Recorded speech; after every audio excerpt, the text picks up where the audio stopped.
go like this, that means just get closer to the mic. All right, make sure when we're over talking, give us the signal. The count. I already did the countdown. We're already on. Hi, you guys. What's good, guys? Yo, it's your gearhead, Mr. Logic himself, yo. And you already know, man, I got my lovely co-host with me today. It's me, you guys. It's Nate. It's your boy Sir Zaniel back again, back in the bus, back. What's up? We got Lewis on the one and O's, and we got a special guest for y'all today, man. Here is the kid, Mr. Alex Caceres, man. Bruce Leroy, Mr. UFC, Mr. Yo. He get the job done. Yo, tell him about yourself a little bit, my G. How's it going? My name is Alex Caceres. Bruce Leroy. I'm an active UFC fighter. Been an active UFC fighter for about 12 years. And yeah, I'm just doing the thing. Ready to do this podcast. We do the ting. Oh, and guys, if you guys don't know who Bruce Leroy is, it's like this black kung fu movie. I remember The Last Dragon. The Last Dragon. There you go. I remember watching like one of the last fight scenes in the movie with Logic, and I remember he was fighting like that pimp dude. Yeah, show enough. Show enough. Who's the master? Kiss my Converse. And like, what I thought was cool about that movie is that even though the effects are dated, it still looks good. Like when they would like do attacks, they'd start like glowing and shit. It's almost like Dragon Ball Z. It's almost like Dragon Ball Z, literally. I thought that was pretty cool. And make sure if this is your first time, man, you hit that subscribe button. You already know what it is. And as you know, this is one thing for sure, two things for certain, baby. Let's get into it, yo. Yeah. So before we actually take off, you love, let's talk about you real quick. How's your day going so far? It's going pretty good, you guys. Little update. You know how a few podcasts ago I've been complaining about how overwhelmed and I just don't want to be here because of my math class, because of school, because of college. But you know what? I am so glad to say that it's getting a little better. I just dropped my courses. I didn't. You just dropped them? Yeah, bro, not only have the one course. Ben, it's okay. I understand. No, I couldn't. Like, I looked at the grades and I was like, I'm not going to be able to do it, bro. Oh my God, and bro. So, it really do be like that. You told yourself you can't do it? No, I told myself that I can do it, but it's not going to be the grade that I want. So I'd rather take the hit. I'd rather take the hit and get a withdrawn than get a bad grade and drop my GPA. Because then that messes you up. Because then you have to work hard. Because like if your grades are bad, nigga, they will take your money. And I'd rather get the withdrawn than my money. If your grades are good, they'll take your money. No, but let me tell you, last summer I took a marketing analytics class, and it was during the summer, so it was pretty short. And literally halfway through the class, I was going through it. Like mentally, I was just like going through a rut, and I just didn't want to show up to class. And I didn't show up to class anymore. And I failed the class. I got an F. I took the hit. I'm like, you know what? I've passed all my classes so far. I'll take the F. And I probably should have done that. I probably should have done research to see if I could have at least withdrawn or whatever. But then FAFSA was like, nah, screw you. You still have to pay for the class. And they put a hold on my account. I couldn't take any fall semester classes. And so now my advisor was telling me, hey, you can't fail any more classes because you have a threshold of credits, and if you go over the threshold, you can't graduate, you can't get your bachelor's. So okay, so that's why I was stressing. That sounds like shit. Sometimes the withdrawn is better than the bad grade. Yeah, that's why I was so nervous about my statistics class, because I was like, fuck, I can't fail. But you know what? The professor, she's giving me hope, and I'm certain I can pass the class with the C. Yeah, honestly, this class I am aiming for a C, maybe a low B, because my GPA is like 3.1, so a C is not really for real. Yeah, it's not gonna affect. I'm gonna give you some word of advice. If you're not cheating, you're not trying. On that note, yo, Alex, man, how's your day going by so far, man? It's been going good, you know. Taking it day by day. Can't really complain. You know, I'm alive and I'm doing good. I hear that. You know what? I can complain. My back hurts. Listen. Yeah, my back hurts too. I always say it like this. You could complain as long as you're willing to do something about it. Yeah. If you ain't willing to do shit about it, shut the fuck up. Yeah, I think it was Theodore Roosevelt that said complaining without action is just complaining. Or no, hold on. It's something without action is just like whining or some shit. Theodore Roosevelt, the boy. All right. Theodore Roosevelt. Oh, she fact checking me today. What was it? The quote? Yeah, Theodore Roosevelt complaining quote, I guess you could say. Oh, complaining quote? I don't like typing sometimes. Complaining quote. Guys. This is how you know you like his technology. I like his quote, not his like his little quote called the man in the arena. Okay. Like that Complaining that was a good quotes. one. Yeah, Winston complaining about Churchill. a problem That's without pretty good. posing a Winston solution Churchill. is yeah. called whining. Okay. Wow. Yeah. Winston Churchill, I think, said, if you throw a rock at every dog that barks at you, you'll never meet your destination. I think I it like was that Sun Tzu that said, "Do him dirty" in front of his whole squad. Yeah, doom dirty. I read the Art Dirty of War. Dan. I don't remember that. You didn't read it hard enough, bro. I Yeah, I don't know what to tell you, bro. Dirty It's Dan. literally right there. All right. So I'm dirty, Dan. I'm As dirty Dan. I'm dirty, Dan. I'm dirty Dan. so as we get into it, this is Women's Appreciation Month. Period. I would appreciate it if you just stopped talking. Yeah, Jason. Ah, what? All right. I was so confident you told that to me. Now, so we gonna start off with our guests because I want to get your input on it. When you hear Women's Appreciation Month, man, what does that come to mind when you think about it? Man, honestly, I don't really adhere to a lot of these holidays or made up days. I feel like we should have appreciation for life every single day. Like I feel that. I don't feel like there should be a Mother's Day, a Father's Day, or Valentine's Day. Like all these things, they get all people corporate. caught up, Yeah. in BS. Like I was like, okay, so I can be a dick the whole year, but as long as I'm cool these days, then it's all right. I just got to show affection and love and appreciation on these days Yeah. specifically, and then that's cool. But I can be an asshole the rest of the year. You know what I did for Valentine's Day? Mm. I got my girlfriend a single flower, Aw. an orchid. Aw. Yeah. So right, and now she just grows it, right, and it's just like doing these things. And I wrote on it on a little wooden heart, flowers are like love. It grows. You know what I did for You want to know what I did for Valentine's Day? Cute. I know. For Valentine's Day, what did I do? I bought myself a crab boil. I treated myself. You gave yourself crabs? For Okay, I'm sorry, that was way too easy, Jason. So I'm so the sorry. point that I was making is that there are people who make a big deal. Mr. Rotsutu says you are a fruity ass, sweet ass nigga. Hey, you guys. So I think the point I was making is that people make a big deal about these holidays, as Alex was saying, and in reality, you should treat like as I was saying, every day as a gift, right? Mhm. And the only reason why, I got her the gift on that specific day was because, you had to play the game. Yeah, just because it just made sense, right? Because I knew that she was gonna get me something because I know she's into that kind of stuff. I kind of reject the whole like corporatism holiday nuts, but I know she was into that stuff, so I was like, oh, let me get her something. You reject the holiday, but Yeah. you don't reject her. Exactly, right? So I know it'll make her feel better if I did it, even though I'm against it. I'm adamantly against it. Well, I mean, like you don't have to necessarily be against these things. It's always nice to do something, Yeah. especially if the day calls for it and it's special. But I Exactly. mean, to do like something super extravagant or go Yeah. completely out of your way Balls deep. or break the bank just Yeah. because it's this day, No, or act fake because it's this day. Like it doesn't matter if you want to celebrate on a certain day or not, if it's Tuesday or Thursday, if it's Valentine's Day, but Yeah. be genuine about it. And Exactly. Do you think other countries like do celebrate like these days, I like don't think International so. Women's Day or I don't think so. international? Western influence. Yeah, I would countries say Western do, but influence, for the yeah. majority, Yeah. because so being that is Women's Awareness Month and Celebration Month, how do you feel as a woman? So I'm sorry. That's a funny question. that's a very valid question, Jason. No, Thank he just you. said, "How do you feel as a woman?"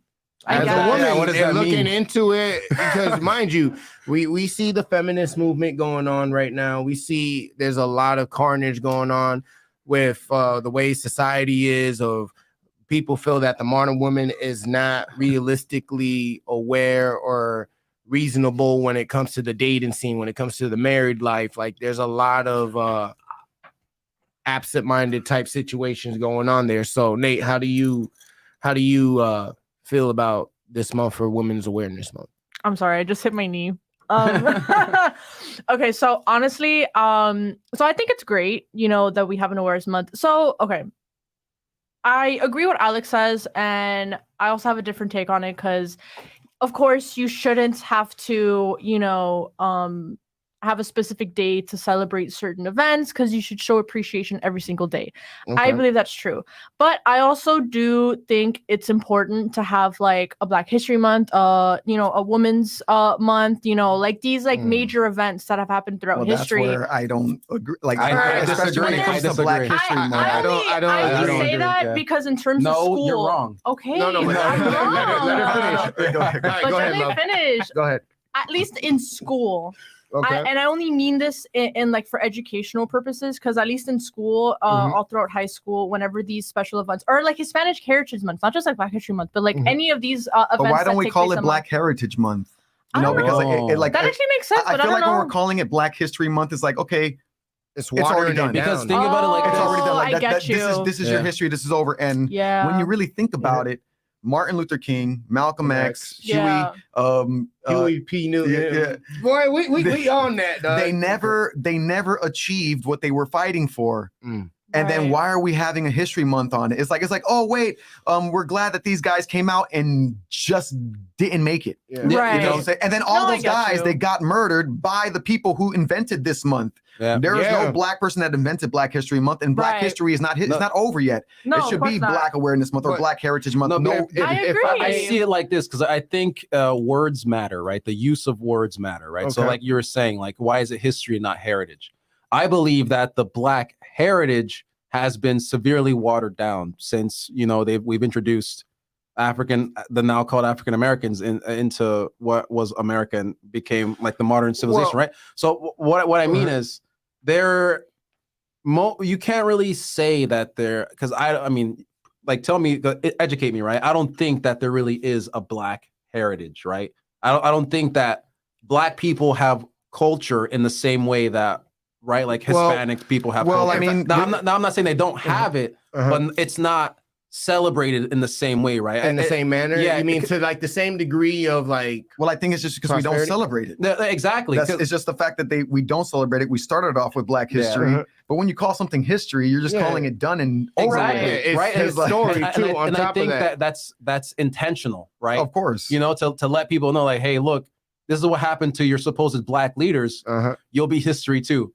You know, Well, shit, that's so a little- like, I mean, but I don't think there's any. I don't believe in Black History Month because me personally, I think Morgan Freeman said it best. Black history is American history. no, yeah, You know what I'm saying? And definitely. it's the Okay. same thing with Hispanic month.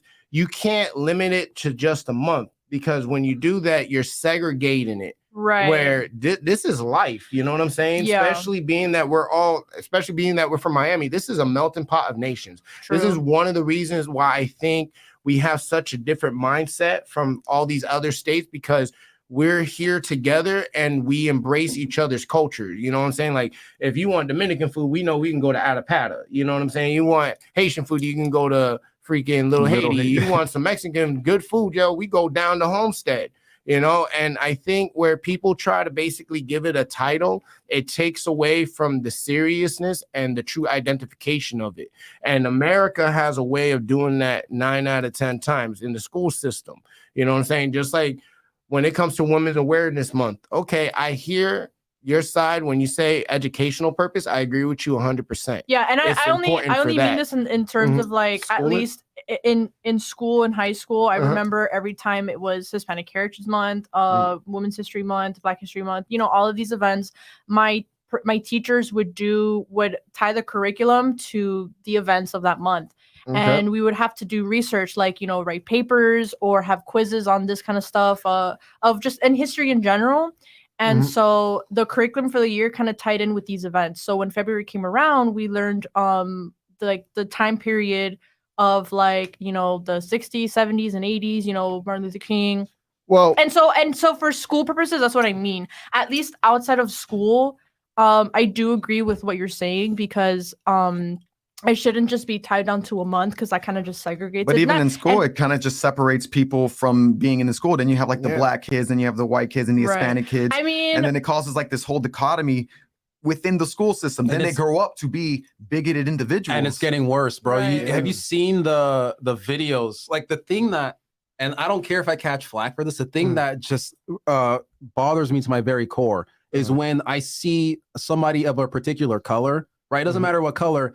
they get on and they start talking about how their color is superior to another color in the way that's like this, right? You see someone, I'm gonna go with like a black person, right? Okay. They're like, yo, white people, you need to stop doing this, right? Like as if they're like speaking as a an representative. authority. Yeah, Oh, that but happens you're a like, lot. you know, like That's cringe. I remember seeing a video of a Mhm. black student interacting with a white student. Uh-huh. He had dreads, the white student, and the Yes. black girl was like, "Yo, Oh, I you went can't off. have that in Yeah, your because hair, it's bro." like it's not culturally appropriate. and my thing is like, bro, I got Vikings angry. had dreads. Well, Right. if I'm, you know where the term dreadlocks comes from, right? You told me about You it. told but us once, but I Yeah, forgot. you have the best way of going so about it. it's called locks. It's not Dreadlocks. You don't say dreads Yeah. because during slavery times Sorry, they called it internalized racism. dread because they said it was dreadful. Yep.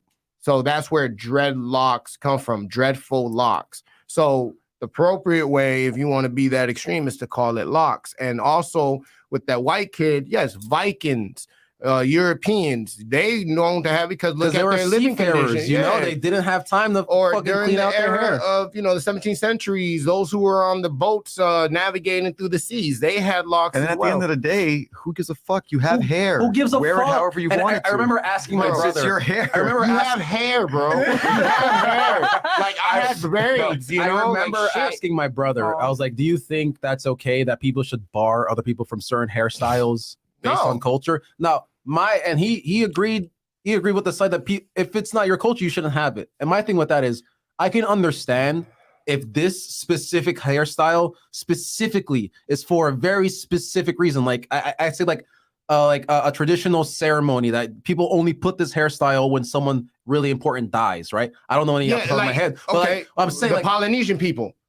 Okay, yeah, so go when for they it. do their hair a certain way with the flowers and whatnot, Yeah. that's something that's culturally inclined for them to do. Right. Just like you remember when they No, were but I kind mean, of like, going like literally, crazy with like it doesn't Halloween. exist. It doesn't exist anywhere else during the time of their culture, only for a specific thing, right? Exactly. So it's like I understand that, but even then, that's reaching, you know, because like okay. you go to other people, you know, people who don't care about separating races, right? And they would say, like I remember seeing a video of a guy dressed like a Hispanic, like a stereotypical like Hispanic. the Mexican Yeah, dude, like, and he went to everyone's a like, that was college, yeah, offensive. and he goes to a predominantly Mexican town. and they're like- barrios. yeah, and they're like, yo, that shit looks great. I love that you're wearing that. Yeah. Like, indulge in my culture. Yeah, I if feel you like- want it yeah. to work, you have to. It would indulge in suck my if Japanese people says, no, man, you can't wear no kimonos. could you And imagine, I'm like, well, dude? what? These shits are comfortable. Okay. It's just like, come on, like, why not? And that thing it's been going on for so long. You could find a video, I think in the 1800s of like the first documented like weeb, right? Or it's like a Caucasian like American Yeah. guy, and he's like right, and he's wearing a kimono, taking a picture with like a traditional like Japanese like kunoichi type. Well, did you hear how concubine Sony woman. got called out? So during the release of the PlayStation 5, right? There's a particular instrument that in Japan that they play. Yeah. And the world woke people were like, oh, that's racist as hell. How you gonna take something that is from Japan and have a white person? And Sony clapped back the best way. He's like, well, there's only two people in the world who know how to play this instrument. The other one is too elderly, and this man is a master of the culture. He's a recognized master. Yeah, They didn't give it to him because he was white. It's because he embraced the culture and he Right. represents Yeah, it. To he that earned his degree, stripes. You know? But at the end of the day, like why does that even? Why it's does it it's matter? like people are cherry picking, like just Yeah. something to get mad about. It's like I Yeah. need to be offended. I mean, Oh like my we God. go back to the whole baby argument. Mm. Like, let's say you put a baby and the baby has dreads, and Mhm. the white baby has dreads, and the black baby doesn't have dreads. He ain't gonna go to a white baby. You can't wear the hair. Yeah, right. They He don't doesn't give a understand fuck. that. Like, yeah. yeah, he's like, oh, let's play. You know, Like, like, dude, like literally, like, and because when it comes to ideas that separate people, it's literally taught. It's Yeah, learned. it's you know, you a pick taught that up based system. on the behaviors of your environment. The way that I see know? it is like if you break down music, art, fashion, a lot of these things are, influenced by culture most of Yeah. the time. And so art, It's an expression. is an expression, and it's interpreted in many different ways, and everybody can indulge in art, in music, in fashion. And so It's for everyone. it's for everyone. So when it comes to like certain hairstyles or certain clothes that you wear, Mhm. music that you listen to, it's you're influenced not only by your environment and your culture, but just by your interest and what you like. Allow me to be And it an- also depends on like if you're doing it, the context, if you're doing Yeah, it if in a you're bad being way. respectful about Yeah. it, cool. Yeah. I'm gonna say this, and I know I'm gonna piss off a lot of black women saying this. For y'all black ladies out there who always want to come at these women wearing dreads and Box braids, or okay, take off that weave. You don't have blonde hair. Okay, you and here's the thing. Oh, you know, why is it I okay? can't. Why is it there's a okay for tribe. y'all to do They're that? nails by special Koreans tribes. and You know, I'm just saying, like, but it shouldn't matter because, like, we're appropriating different cultures all the time. We, like you Yeah. said, first of all, America is a huge melting pot, yes, and the only way we grow, the only way we get stronger is just like genes when we mix them together. Yep. That's the only way we can find new ways of doing things. Like, I love the way that when hip hop first came on the scene, like when Run DMC and then you had Aerosmith blending it together, hip hop and rock and roll. Then you got bands like Rage Against the Machines. Like, it's like, why don't I want that to happen? I want more of that. That's some good tunes right there. So, like, you got to mix cultures. You got to do this in order. Not to mention, if your parents are also mixed, that also influences a lot of, like, your interests. So, like, my mom's Mexican and my dad's Cuban, and those are two completely different cultures. Sometimes I lean more towards my mom's culture. Sometimes I lean more towards my dad's. It really just depends how I feel, and I can only even imagine for people who have mixed parents. Well, remember when, like, Trump was in office? Right, and everyone was upset with the Trump supporter. Oh, you guys better not celebrate Cinco de Mayo. You guys better not participate in any. And it's like, if you really want to basically fix the problem, you have to indulge and embrace it. Because think like about the thing it with fucking Black Panther. White people don't see this movie. Black Panther 2. Yeah, fucking, like, to me, listen, I'm saying it like this. Don't let anybody That's who what they were walks saying. this earth tell you what you can and can't do. Unless if it's you want to illegal. indulge in my Haitian culture, I encourage you. Yeah. You know what I'm saying? The only time I would have a problem that you're indulging in a culture is when you don't give it the proper respect and you're using it as a personal gain and ignoring the origin of it only to basically benefit like a off of grifter, it. yeah. Like that's you using. Like, honestly, I freaking love it when people who aren't like Haitian speak Creole. Oh, I sometimes it's cringe. No, it is, but sometimes it's cringe. It's great because, like, I didn't teach you that. Where'd you learn that from? That means you took an interest in learning it. They'll look at someone like him and his hair, right? And I'm like, oh man, he's trying to be black. And it's like, what the fuck you talking about, bro? It's an afro, dude.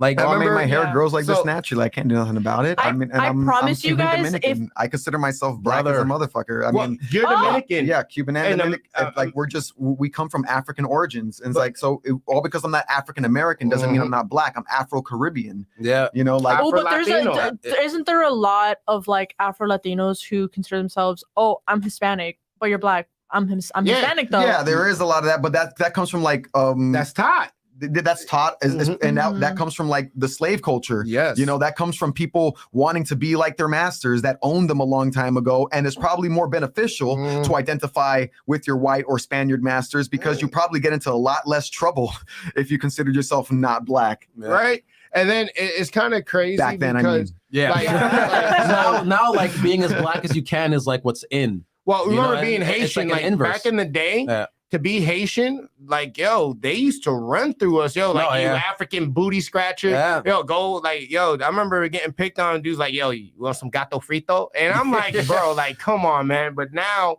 as we have advanced and we get further in life, people are more accepting and they're understanding, like, we're all together. Like, it was recently that Haiti was inducted as a Latino culture. Oh, I'm a fucking Latino. You know what I'm saying? Wait, so okay, I know you're saying that now, but at least before, because I know we were excluded. Caribbean, or, like, how do you? No, yeah, we were definitely Caribbean. We're Caribbean, so, like, we're Zoes. And for people to understand what Zoe is Caribbean pride. You have Zoe Pound, which, as you know, in the hood is like the clique. But the term Zoe, if you're from the Caribbean, you're a Zoe.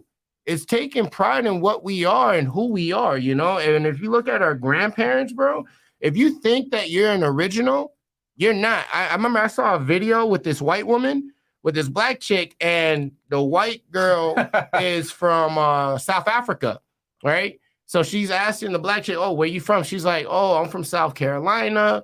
Way over there. She's like, you're talking to me like as if I'm uneducated. And the girl was not. She was just explaining because she didn't know if he knew about the U.S. You just said you're from South Africa, and then, on the show, it's like one of those Survivor things. And then she takes it up to the next level and she goes, just to let you know, I'm more African-American than you because I'm from South America, from South Africa. And it's like, a competition. What do you gain? Like, what do you gain? Right. Like, number one, It's a lot of pride. there's a lot of white South Africans, but I dated a white South African once. The term For is real? we're African American. I dumped her. But I also have problems saying that alone because I don't like saying I'm African American. I'm American. Because I feel like once you put a title on it, you're losing sight of the truth.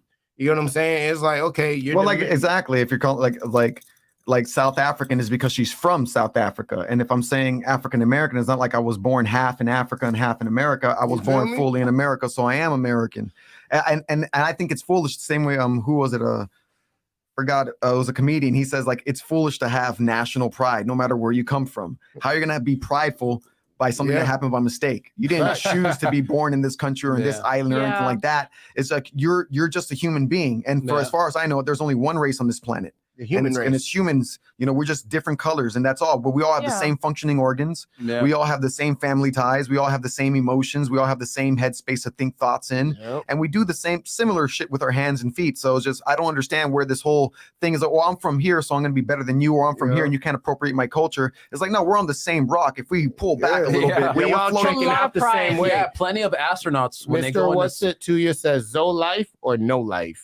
Oh, it didn't show here. Okay. Yeah, but plenty of astronauts will tell you that once they get into the space station and they see the Earth, they're like, damn, nothing fucking matters. They lose boundaries. Yeah, they're just like, whoa, we really are just a bunch of motherfuckers. Like, dude, honestly, in my opinion, I believe maybe in like the next 500 years that there's gonna be like so much race mixing.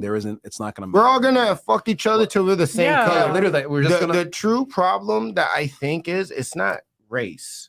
It's class. It's identity. Because we were saying it. You got these dudes at the top, the 1%ers, and everything that they basically put with us is just a distraction from what's really going on. Because if we focus on color, you're not really what's seeing on. We're focused on the backyard and the front yard's on fire. You get what I'm saying? And let me ask you something, because you're a UFC fighter, right? And this is the fact that you're UFC, there's multiple cultures in there, from Muslim to Russian, and you got Asian, you got Dominican. So how do you feel being that you're in this league? How do you think, like, is it to an extreme point where their culture wagers in on like how they do business with other fighters? Like, do you think there's like biasness because they won't pick a fight because, oh, he's Dominican, I'm not fighting no Dominican? I really don't know. I know that there is a demographic, okay, so like whoever the fans like more, they're gonna try and market those guys a lot more. And we all seen that, when Conor McGregor out, because there was a whole bunch of Irish and European fans. So like they pushed him very hard because there was a big fan base to push him on, and everybody liked Conor McGregor. But like, and then when TJ Dillashaw came out, like they will market him in certain arenas and whatnot. So there is definitely a demographic. But for me, when I'm out there, like it doesn't matter to me. Like and that's one thing I want to make way clear is like, I don't see where the person's from. I don't care where the person's from. If you're standing inside there with me, it doesn't make me like, oh, he's Russian or he's Mexican, he's going to be tough. No, it's all the same. You're a man, I'm a man, and we're like, we all going to bleed the same. And the best man wins that night. So it's just, is it safe to say for you to say, like, if you stand in front of me, what's that saying? If you stand beside me, I respect you. If you stand in front of me, I acknowledge you. If you stand behind me, like I forgot how the saying goes. Well, while you remember that, I'm going to ask you this: what is like the first thing that comes into your mind when you step into the ring? Like, what is something that you say to yourself to keep yourself grounded before a fight? A lot of stuff goes through my mind, but really I tend to like just pull away from it. I like, no matter what happens, I chose to do this, and it's going to be okay. Because sometimes it is very exciting. It's very, very anxious. I am very scared. Sometimes when I'm in there, obviously it's very scary. When they close the gate and then you hear the lock come down, it's like, okay, it's really going to happen. But other than the opponent's the least of my worries. You know, Yeah. I'm more worried about performing well or not. I'm really expressing myself to the fullest. So I know that I have to like kind of take myself out and have like this outer body experience when I'm in there. If I don't do that, then I'm going to be too focused on what's going on and I'm going to try and control everything. Okay. It's already happening. There's nothing Yeah. that I can do about it. I can't walk away. I mean, I can, but it's Yeah, it's not a good. It's not the same kind of walking away. I feel So- like. Go ahead. Can you think of an instance where it's a two-part question, where you hit someone, right? And were you able to notice when they realized what they were in for, and then the inverse for you? Like when someone hit you and you're like, oh, like we're doing this for real. I feel like I come to that realization before I come to that realization once I'm inside that cage. Once it locks and everything, I'm already at that realization that I know what I'm doing. I know what I'm here for. But I have noticed that, like, where I guess some people, because like I'm not that type of person to like break anybody down or build myself up before a fight. I don't talk shit. I'm not trying to say like, oh, he's weaker than me, I'm gonna run right through him or anything like that. I'm not that type of person to think in that manner. I just know that it's a not a coin toss, but like it's fair game when we're in there. Yeah. So, but I do notice that there's a lot of people, obviously, when they look at me, I'm very unassuming. Yeah. So I can see where like they start to wonder like, oh, what the hell's going on after I hit them a couple times or something happens like that. I see their mind change. There was a lot of fights like that where I want like, and I feel like it's usually like when I land like a nice check hook or a left into the face, like I see their like they slowed and like they start thinking twice about How coming does it in. make you feel? Like, does that make you feel like, yeah, like don't underestimate me? Or No, it's just. Or you're just very humble about it? No, I'm not thinking. I just hit him. I'm like, okay, that one landed. All right, let's try and land a few more. Like, Oh, wow. I'm not like that. So how did you start fighting? Like what influenced you into doing this? Joined the wrestling team when I was about 14 in high school. And then I had a buddy of mine named Enrico Coco. He joined the wrestling team when I was about 15. And then he introduced me and my brother and the whole team to mixed martial arts because he trained at a mixed martial arts gym. Mm-hmm. I started training mixed martial arts. I met with El Tigre. He was he's a kickboxer, still a famous world champion from back in the day. He still owns his gym, Young Tigers Foundation. Very good guy. Started teaching me kickboxing, everything like that. And I kind of fell into it. I kind of started to enjoy it. I enjoyed the fact because I was always a very meek individual. You know, I never really knew how to express myself, and I had a lot of pent up energy, I guess you could say. And so that was one way I could really have an outlet and express myself and find things about myself that I would never have known if I didn't get punched in the face. I hear that. Everyone has Yeah, I a hear good that. plan till they get punched in the mouth. So I started learning how to fight then, and then I got a couple amateur fights, and then I started doing those backyard street fights. Yeah. South Beach. So so me and him had definitely crossed paths back in the days because you were doing backyard fight, and that's when I told you I was working with South Beat, and I was with the camp of Kimbo Slice. And it's kind of crazy because Miami's that small. Yeah. And when you were doing backyard fights, they weren't getting really paid for this. This was more of like, this was gladiator shit. Bragging rights, just like kind of like holding down territory and that kind of like rights for that shit. Instead of like going out for like, I guess instead of gangs going out and shooting each other up, they would just like send out their top best fighters fighter of the and then team. and say, okay, now we have rights over whatever claims we want to make. And Did that's you why have the a- cops actually policed it. They policed it because they knew what was going on. They didn't want it to outbreak And into it, something Oh, and it bigger. wow. calmed down a lot Yeah. of beef in the streets, man, Yeah. because bro, like you guys literally. So this is why I think it's crazy that you were doing backyard fighting, because you literally changed culture in Miami. You guys are from Yeah, that that brought a lot of generation. honor. Did you Yeah. have a nickname? I was always Bruce Leroy. Bruce Leroy? Yeah, I was always Bruce Leroy. Have you ever gotten into like a fight, like a regular fist fight? Tons you of know? them. Yeah, I grew up fight. I got into that's why I was saying like I had a lot of pent up energy. I used to get into fights all the time. I was getting suspended almost every I guess 14 days, because like that's how long they suspend you for. Yeah. Oh Like, my CSI, yo. goodness. I got suspended one time 14 times in 1 year. Like Damn, it was dude. ridiculous. Wait, so you grew up in Miami? Yeah, What high school did you go to? I went to Killian. Killian. Oh, wow, okay. Okay. Man, Get out of here, man. This is Sunset Nights, homie. Nah, nigga, Sunset that's on we that messed up homestead Sunset shit. What nights you on the mean? wrestling squad. I don't know, man. Yeah, you also fucked us up in football. Yeah, they weren't too good. So, you know what? I mean, listen, I was decent, bro. I was decent. I feel like when you say that you get in the ring and everything goes to silence, I feel like that equivalents to a lot of bikers. And the reason why I say that, Oh, here we go. so yeah, no, but Okay. because you say it's like your element, you get what I'm saying? And it's beautiful that you found something that brings peace. Because a lot of times, a lot of people go through life not really having a calling or not knowing how to approach that calling. Because they're always living comfortably. You know, Yeah. you got to get deep enough into chaos to where it's going to be peaceful. That's I associate it like the eye of the storm. okay. The eye of the storm is raging all around, but if you go deep enough into the storm, everything's going to calm down. You become the storm. Now your arms and your legs are the raging winds. Now your actions become the raging winds, but you, the mind's eye, that eye of the storm is completely calm. It can see everything that is destroying and creating. There's a video I saw that when you say that, it reminds me of, I don't know if you guys ever seen that video. It's like everything's going crazy. Like there's a lot of conversations. And as soon as Buddy puts on his helmet, it's like the voices stop. Oh, Is that how yeah. you feel when you go into like into the octagon? Well, yeah, like everything zones out. It's like once they like because they hammer down the lock on the gate. Once that happens, like I barely hear the crowd. It's like muffled. I don't even hear my coaches. You know, like my coaches always say, like, "Oh, you don't listen. I'm like, well, I'm focused. I'm the one fighting here. I'm And you're winning too. So it's, like, yo, you're doing it's hard something to right. pay attention, you know, to everything else around you. And then, but it is a beautiful moment, you know, to really be like.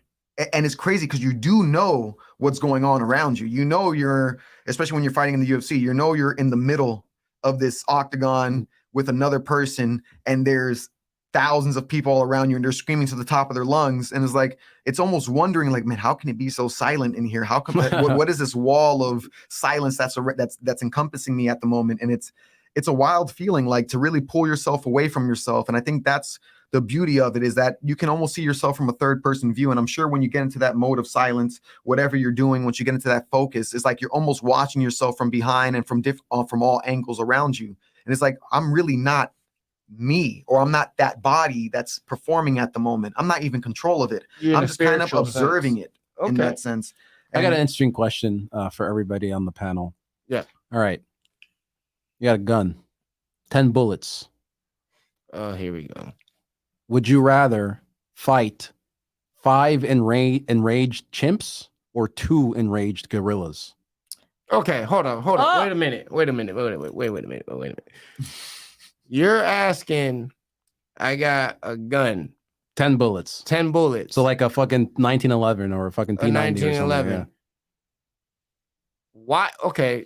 Yeah. Don't ask why you're with the chimps or the gorillas. Okay. Let's not put logic into this. The natural thing, I'm shooting them things, bro. Like, Okay, then which would you rather try to attempt to eliminate with your gun? The chimps or the gorillas? it's a L either way.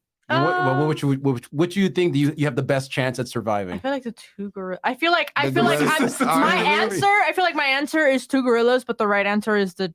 Okay, but again, remember they're enraged. I don't know. The Enraged? chimps are really fucking strong too. Yeah, no, chimps are crazy strong. They're really strong, and like I mean, gorillas are strong as well. But I mean, if you got Immeasurable strength.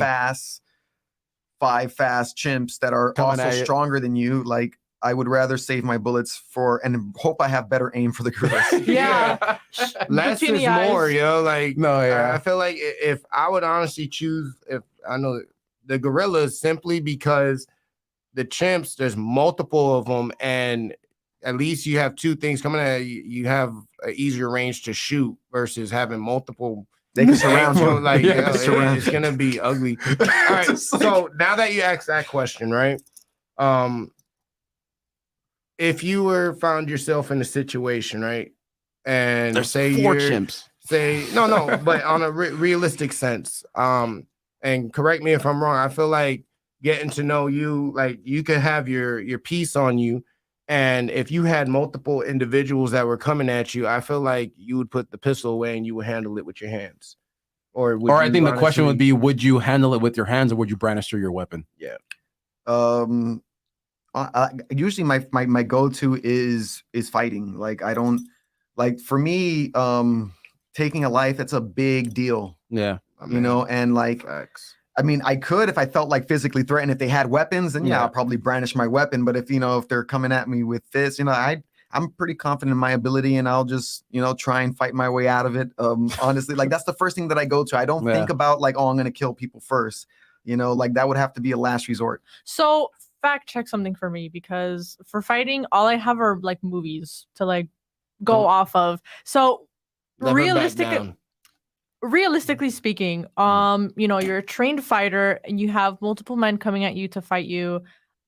Realistically, what is a good number that a professional fighter can fight off? Like 2, 3? It shouldn't matter. I think it's just there's things that you can't let happen. You can't let people surround you or get behind you.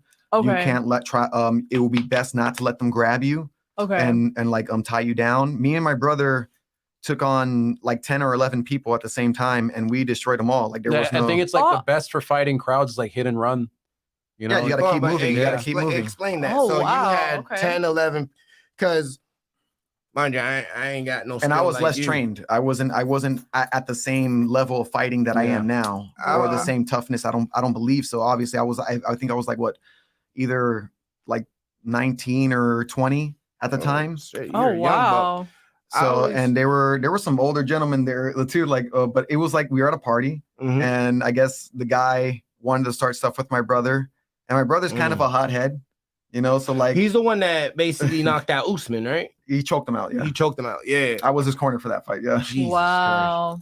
Christ. Okay. But yeah, they came up, they surrounded him, and I guess they didn't know that I was his brother. I was like kind of standing outside of the crowd, Mhm. and then it was like from what I could see, it was like probably like 6 or 7 of them surrounding him, and there was more of them who I didn't know were part of the crowd, kind of like standing around there.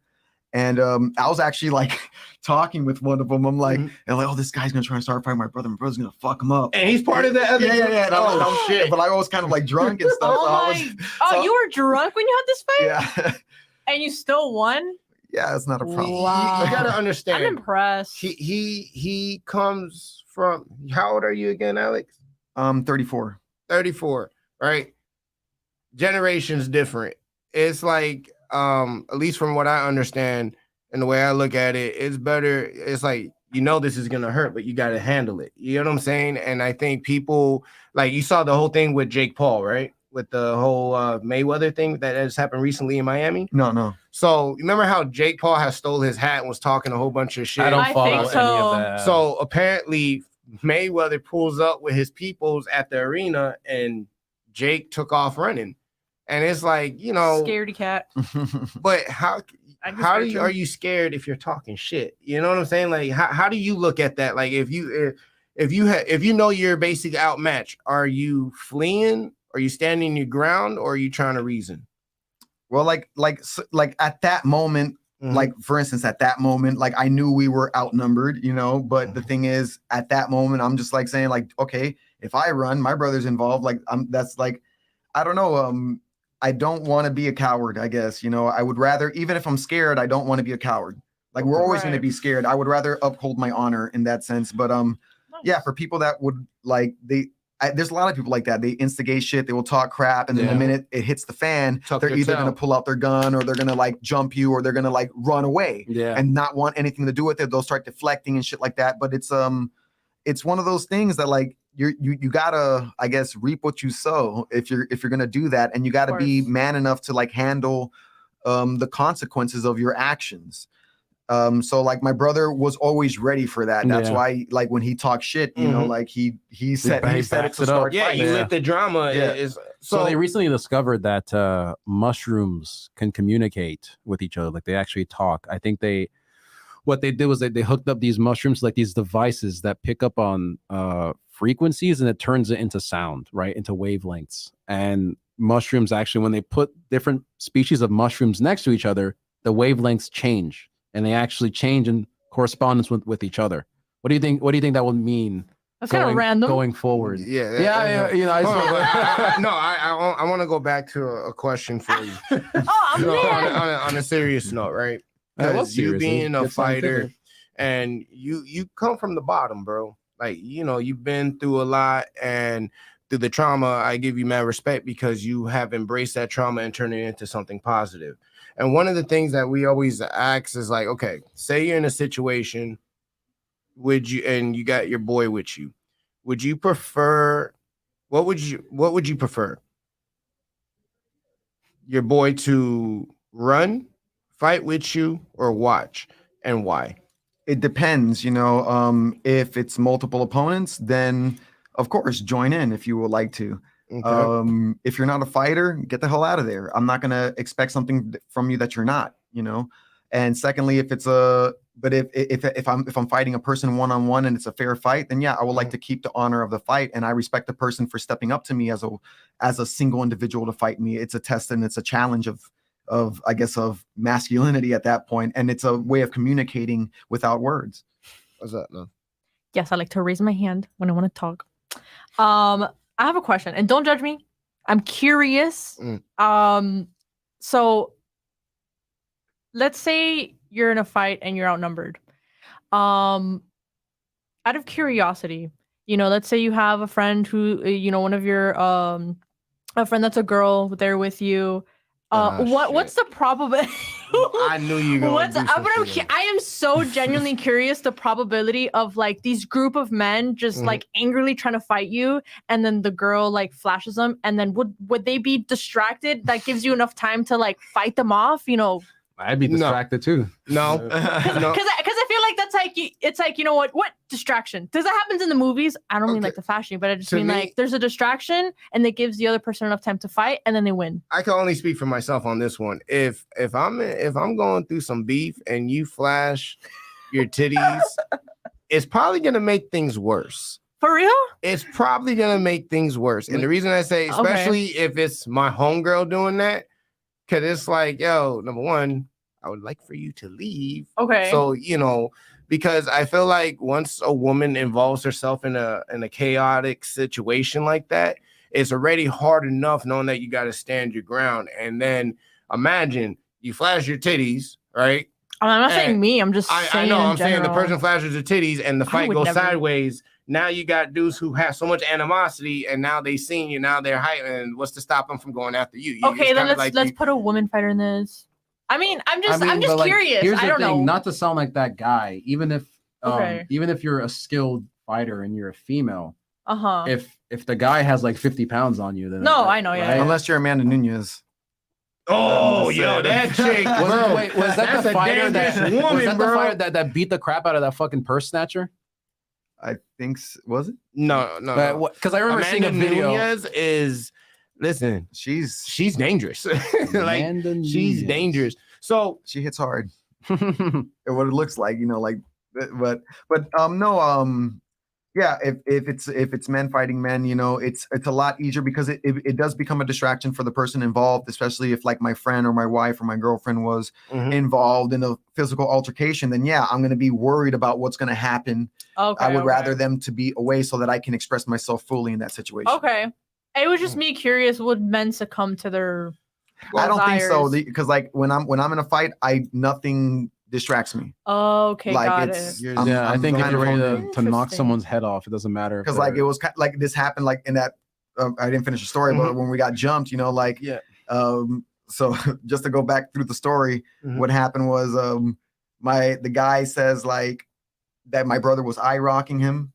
Come on, man. And then like eye rocking? Yeah, eye rocking. It was a thing back looking in the at day. him sideways. It's how we spoke back in the day. Wow. It's like, why you eye rocking me? And he's like, they young bucks. You gotta understand, they young bucks, Doug. Eye rocking. And then it was like, my brother was like, bro, I'm not eye rocking you, bro. You're probably, and he's like, no, he didn't say that yet. He's like, look, bro, look, Poppy, I'm just looking out for your safety, And then, my brother's like, look, I'm not eye rocking. You're probably eye rocking me because you're a homosexual and you probably want to have sex with me. Was this all in Spanish? No, this was all in English. Okay. You guys have liquor in your system, right? Yeah. My brother was saying like, and like I'm looking at my brother like, man, you're starting a fight right now, and I'm like, this sucks. And he's like, and you probably, and I'll beat you and all your faggot ass friends up right now. And then like the guy like slaps my brother in the face.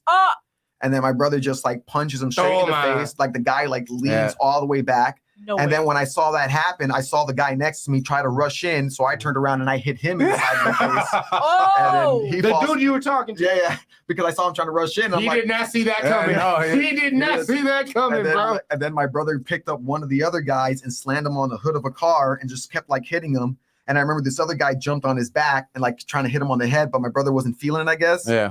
Then oh, like this other guy, he looked about like in his 30s, you know, like he starts coming at me, like licking his lips, like, and then I just remember like I just touched him with a jab and he just like kind of like crumbled down and he tried to get up and I kicked him on the side of the face and his head landed into the side of the car door. Oh my god. And then as I started to back up because there was like 3 people coming up against me. And so I started making some room. And then a girl came up and she was like, "Get the fuck out of here. You're ruining the party." And I'm like, "Well, they're jumping us." And then she like splashing water in my face. So I just kind of like face shoved her out of the way. As you should. As Right? you should. Listen, over. I don't I didn't hit condone her. I hitting. didn't- No, I you don't condone hit hitting her, women, but you have to- I'll shake. you have to those. shove 'em. But I'll the thing is, shake the I just shit saw out of my you. brother like grab the guy that he slammed the car. He slammed him on the floor, and the Mhm. guy's still on my brother's back, like trying to beat him off. My brother's just pounding this other guy into the dirt, and then the guy gets off his back and grabs a bottle and like tries to break it over my brother's head. It bounces off his head, Wow. and Oh. it breaks on the floor. And I guess he grabs the neck of the bottle, and I guess he's like trying to stab my brother. That's why I face shoved out the way, and I started sprinting to the guy, and I grabbed his. He didn't see me behind him, so I grabbed his hand and I bent it around my knee, and I'm pretty Oh. sure I broke it. Oh wow. And then Oh my goodness. I kind of moved them out the way. And then like once that happened, everybody kind of like backed up. Yeah, because they probably heard the snapping of his fucking arm. They're like, Everybody kind of backed up, and my "Whoa." brother got up and he started screaming. And then one guy came up behind me and like snuck attacked me, Yeah. hit me in the Mhm. side, and I just kind of like stumbled a little bit. And I turned around You ate it. and I was like very mad, and then I was gonna start chasing him. But my brother, and he starts running towards my brother, looking back at me because I'm chasing him. Mhm. And then all you heard was, "Little Brian, watch out!" And my brother just like clotheslined him. Oh my god. And like I swear to God, it looked like this: like the guy's head stayed stationary and the guy's body lifted up next to him. Leriotto. Yo, you levitated. Hit him with the fucking dude. Okay. And then like okay. after that happened, like yeah, they kind of just backed up and then like kind of just like started like talking crap and then we just had to like jump in the car and leave. Oh, Mr. Horny That was Guy says exhilarating. Ben told me before the podcast he could take Alex on, and I thought that was That- kind of crazy. That's but not yeah. true. That's not true. That's not true. I mean, okay. So let's go right now. I always feel like you ever heard that saying like, "Yo, I won't beat everyone, but I'll fight anyone." You ever heard that saying? No, I haven't heard it, but it's a good one. It sounds familiar to like my dad always told me this, you know, if you get jumped, just make sure one guy can't tell that story. I believe in that Okay, wholeheartedly. I Interesting. like that. Yeah. I think because as a youth, I got picked on, bro. Like that's literally, and you get to a point where, well, I have told them stories with my fighting thing. I think I'm calm, but it's like as you get older, I think you become a little bit more cynical because it's like now you have a better understanding. You know what you're in people are control. about, man, and it sucks. It sucks to think that way, but like people are looking for the easy meal. It's how we're raised. We're raised to be scavengers. We want to Mhm. claim that we're hunters, but I mean, it's even the way we eat meat nowadays. No one hunts for meat. We go to a store full of dead things, and we literally fly around like vultures, and we scavenge the shit out of it. It's You're true. vegan. Yeah.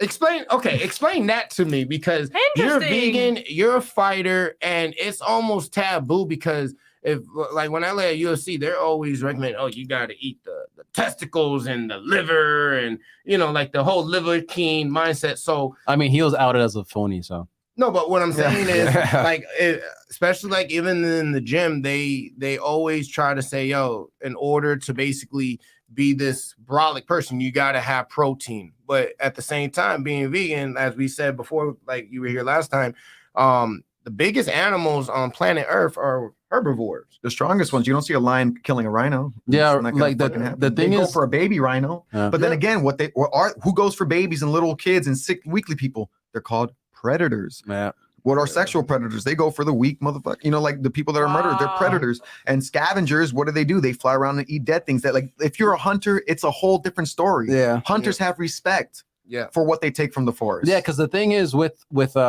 predators or whatever, Mhm. carnivores, they don't have stamina, right? Like if you're, let's say like if you're like a lion, right, and you're trying to chase on like a gazelle, right, or a zebra or whatever, right? Yeah, exactly. They have short bursts of energy. Like once that's it. They can't they're gonna sit there and fucking starve or whatever. And usually, if by, they get hit once, they'll back off because like if I ruin my tools, I It's like, can't go and kill anymore. Like Exactly. I will die out of starvation because if I can't run fast enough to catch the gazelle now, like that would suck.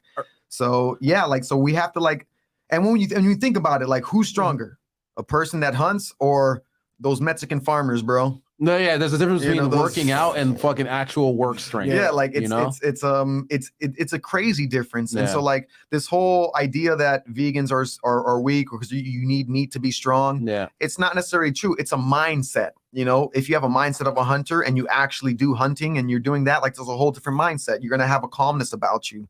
But if you're a predator, you're gonna have an aggression about you. I think the whole thing Okay, I is like that. because I don't necessarily I don't think that it when I say that it doesn't matter what you eat, it's not like you can just eat garbage. But I mean, Yeah. I think it doesn't right. It doesn't matter how you get the nutrients. All that matters is that you get the nutrients, right? I mean, that's how I honestly believe it, because there are plenty of not plenty, but there are Mhm. there are people. There are vegan like bodybuilders, right? There are vegan Yeah. fighters. I remember this one guy. I don't Well, I remember think the his name. strongest guy, for a while, the Yeah. strongest bodybuilder Was or vegan. the strongest like heavy lifter Yeah, was yeah. a vegan, and Yeah. like so Yeah. it doesn't matter how you're No, getting. it doesn't matter how you get it. It's just and it is cleaner to get it as vegan. You know, I honestly I don't. Some of the strongest people in like that were mentioned in the Bible Yeah. like lived on like literally like lentils and Oh, nuts yeah? and stuff Yeah. like that. It's crazy. So Samson. yeah. So like Yeah. they're not eating meat. It's like it was even said in the Bible, it's foolish for a man to add on to his flesh by consuming flesh. Before the fall of man, God said, I give unto you every green leaf that grows on this earth and every seed bearing fruit. This shall be flesh for you. Why would he use those words? This shall be flesh for you. He wants you to substitute what you think is nutritious and what you think is good for you simply because you savor the taste of it. You know, and you savor the endorphins that you're getting from the blood of the animal. These things are circulating as chemical compositions within the animal's blood, like all these heightened endorphins such as fear, Yep. you know, anxiety. I was just about And to so get we into feel that. elevated when we drink blood from these animals, and we wonder why we feel a certain type of way. But nowadays, why do you think people are depressed, angry, and anxious all Because the time? the chemical, like, No, not even. if But, the animal's being slaughtered and it's freaking out, it releases these chemicals and it's in the meat. and you're And eating we fear. eat that and we eat fear. You're and, eating misery. and then You're I'm eating lethargy. I remember the Oh. first time I met you, we were talking about it, and I had did I saw a video and it made complete sense. If you look at like certain places like Africa and on the islands where they eat meat, they don't eat females. They'll eat steer. They'll eat the bulls because the thing is the females have estrogen in their system already. So it's like oxtail, one of the most strongest source of protein only comes from oxtail. You can eat a cow's tail and it doesn't have the same magnitude of the protein that it would in a ox, like, which is crazy. And at the end of the day, when you go to those places, they're not eating meat 3 times a day in such large portions. Especially when you go to tribal places, you have to understand these people, they hunt what they need, and then they got to share with everybody else. And the fact that you're hunting it, you got to track the animal, you got to bring it down, and then you see all the hunters always have respect for the animal. Yeah, they use every part. Yeah, they use every single part of it. They usually try to calm it down before they deliver the death blow because they don't want those bad emotions coming from the meat. It's like they keep it sacred. yeah, and there's a whole ritual and tradition that goes behind it. And then we just take that away if we're just overly consuming. One, we only consume the female counterpart of the animal in America, which is why you get men growing man tits, by the time, they get around like 40 or 50. It's a wonder why you're consuming tons of estrogen. Then they tell you like, oh, well, you shouldn't eat soy, but that's phytoestrogen. It's estrogen from plants. Mind you, I try not to eat that much soy, but at the same time, we just have to understand like, where is it coming from and why are we doing it? Yeah. When the why becomes big enough, the how will change. What's your favorite dish? My favorite dish, I'm not too partial on anything, honestly. I like fruits, man. Yeah. Like fruits? Yeah, I like fruits. Like, so when you say fruit, you like exotic fruits or, like the apple or you like all of them. I appreciate the taste of vegetables. Like, and you can even ask my wife sometimes, like, I sometimes hardly season my food. I like the taste of spinach itself. Whoa. What you mean you don't season your food, man? it's not a big deal for me. Like if I like seasoned food, but I Damn. can eat vegetables just for the taste of the vegetable itself. Jason's triggered. I'm not. Yeah, I can't. I can't. Listen, much love, brother. I need some thyme. I need some rosemary. I need some garlic. Well, but these are also plants and stuff like that. But I mean, when you overdo it, we cover the taste of it, and everything has a flavor. And the thing is, we can't taste them because we're so overexcited by high salt, sugars, and fats, and then we can't taste what a strawberry tastes like. I like the raw taste. We of gotta carrots. dip it in chocolate. Me too. I fucking love carrots. No, I mean, I don't. love I carrots couldn't too. like take a carrot right out of the crisper and eat it. But like if it's steamed or like boiled, I like carrots. I like raw carrots. You like raw carrots? I will say this: it's the texture for me is the thing. Like I think I might be somewhere on the spectrum of autism to where like it's a mouthfeel thing. And I like raw broccoli. Broccoli is one of my favorite ones. You like broccoli? Yeah. I love celery. I think the raw fruit, the raw veggie that I could probably eat with no problem.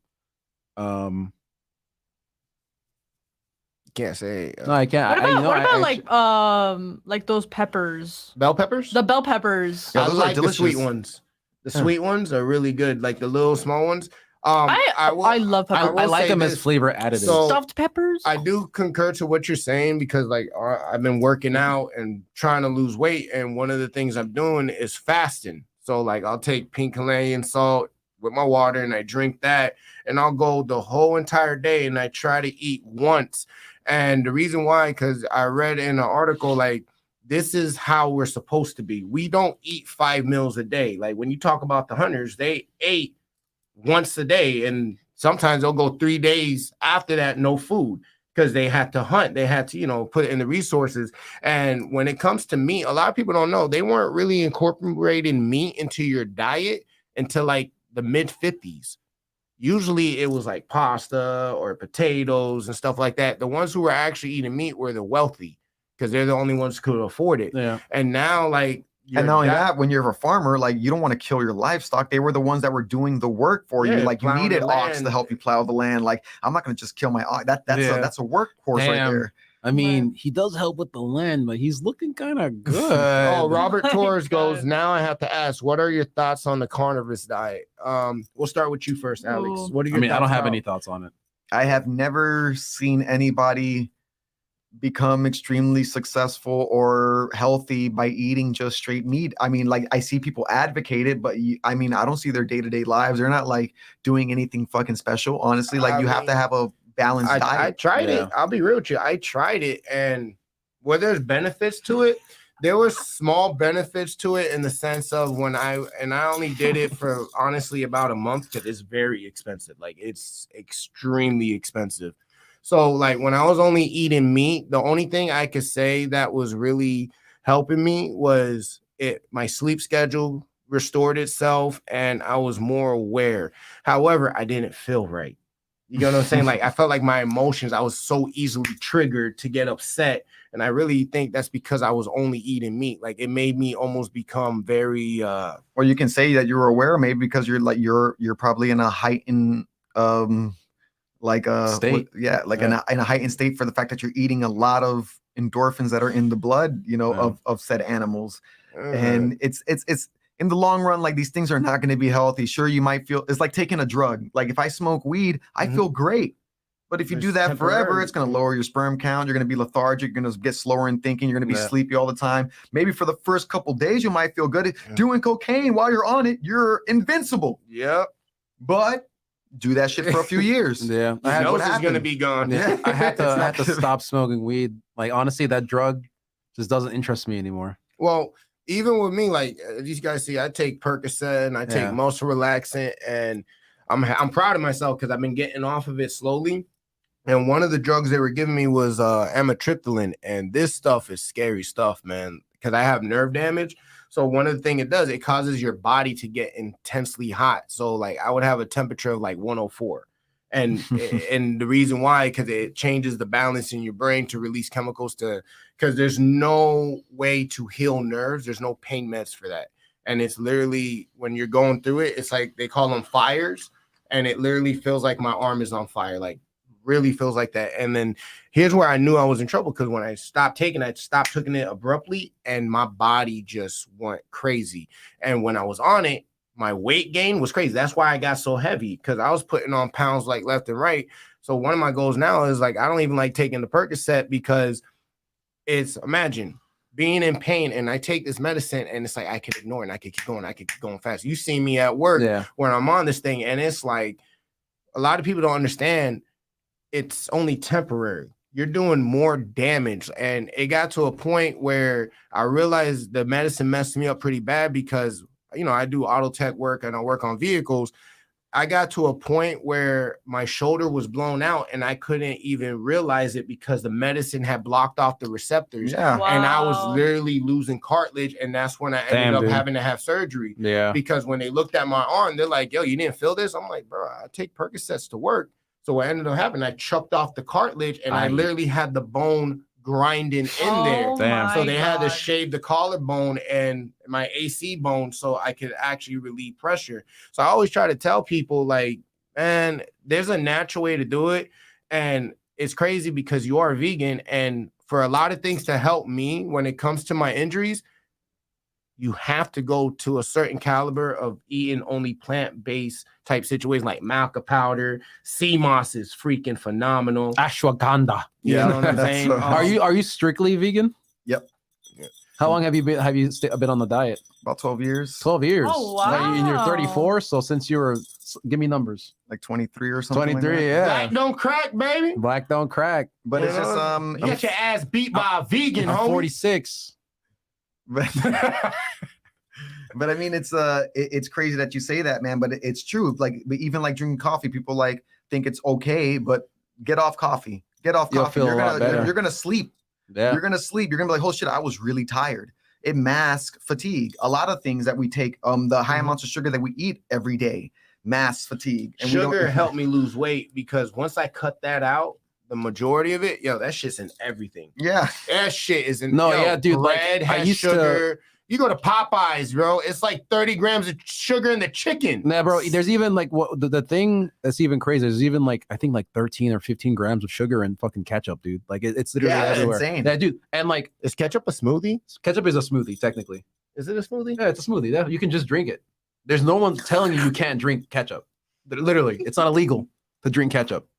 It ought to be. You know? It But, ought to be. When I was so I think I kind of lucked out because when I was younger, I had gotten cavities in my wisdom teeth. Okay. And because of that, I kind of like mentally trained myself to stay away from sugar.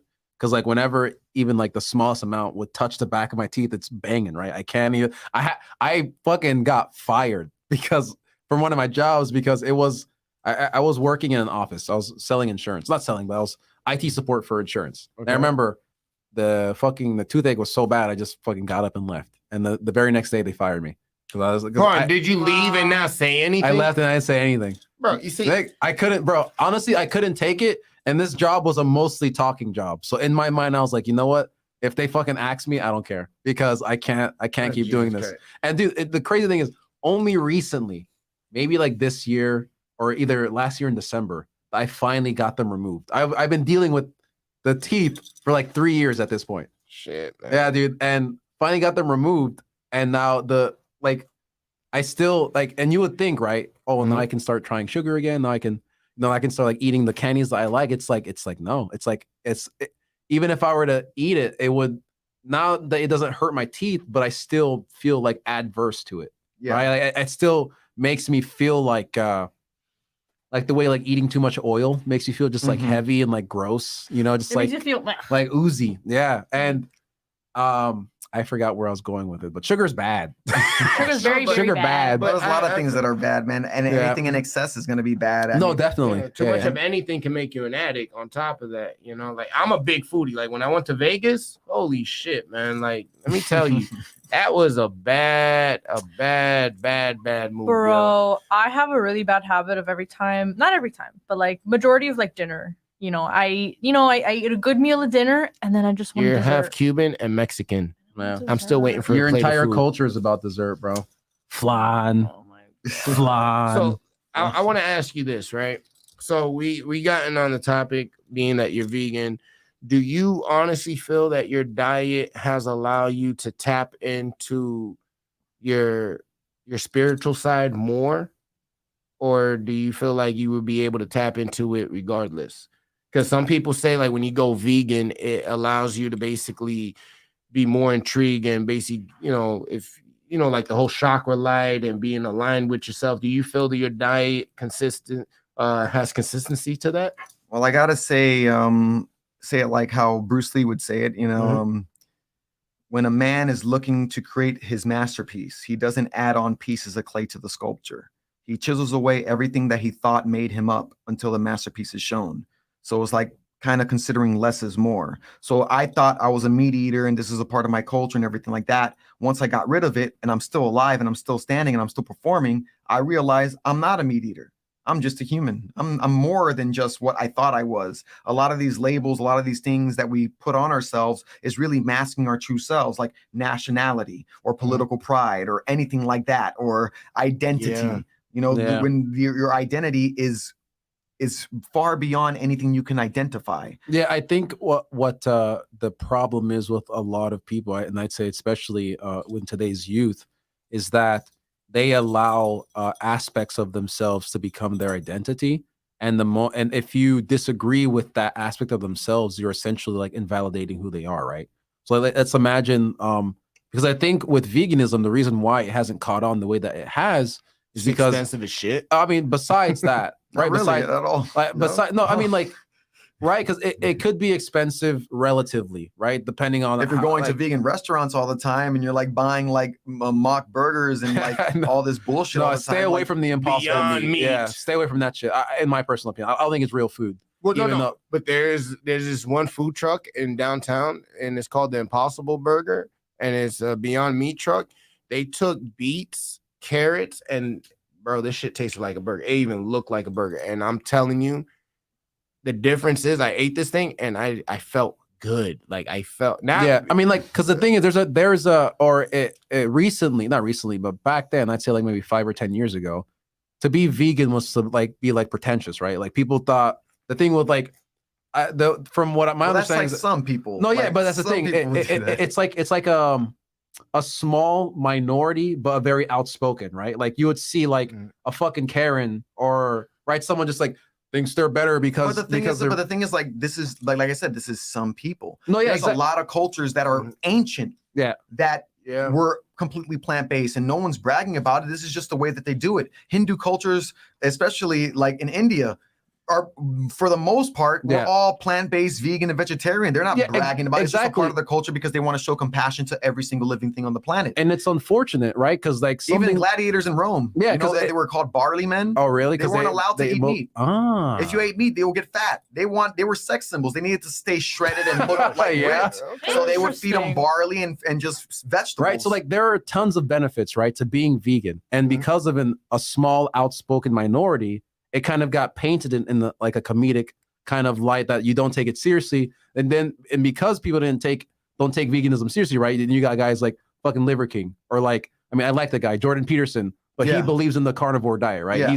He only eats all meat or whatever. He doesn't, for whatever reason, he doesn't believe that in having a plant-based diet is of any merit, right?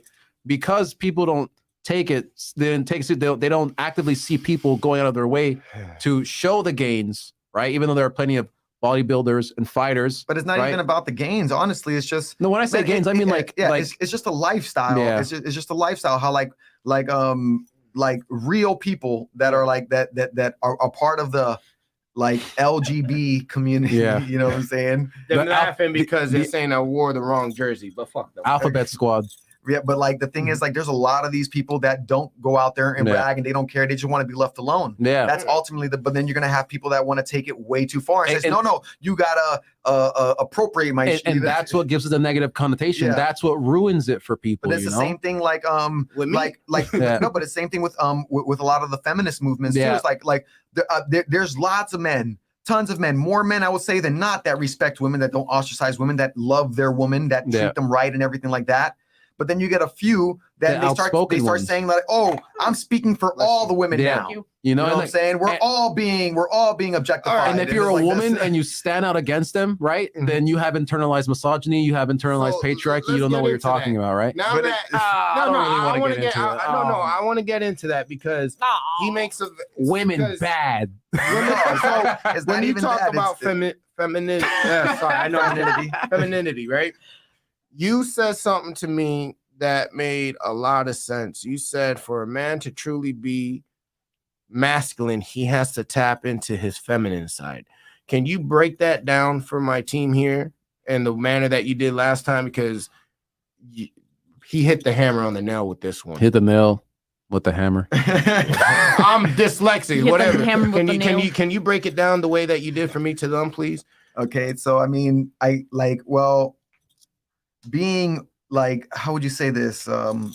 To be completely masculine, you got to be okay or strong enough to handle your feminine side. A lot of people that claim that they're masculine are not necessarily masculine because the minute that you call them soft or the idea of being soft, of being open, of expressing their emotions, it will be considered weak to them. But wouldn't it be a weakness as it always is not to accept your so-called weaknesses or your soft side? Yeah. You can't be in a successful relationship if you're not going to be emotionally available to your significant counterpart. You know, that's almost impossible. Yeah. If you're going to be like, "Oh, I'm a man, only a man can do this and this and that, and only a woman can do this and this and that," then it becomes one-sided. It's like go ahead. No, I was gonna wait till you think, and then I was gonna chime in. Well, but the point is, what you're saying is very important, right? Because they're not teaching that in regards to like you will see the circles, right? You know about like the red pill, right? Like that kind of stuff. Like people like Fresh and Fit, pearly things, right?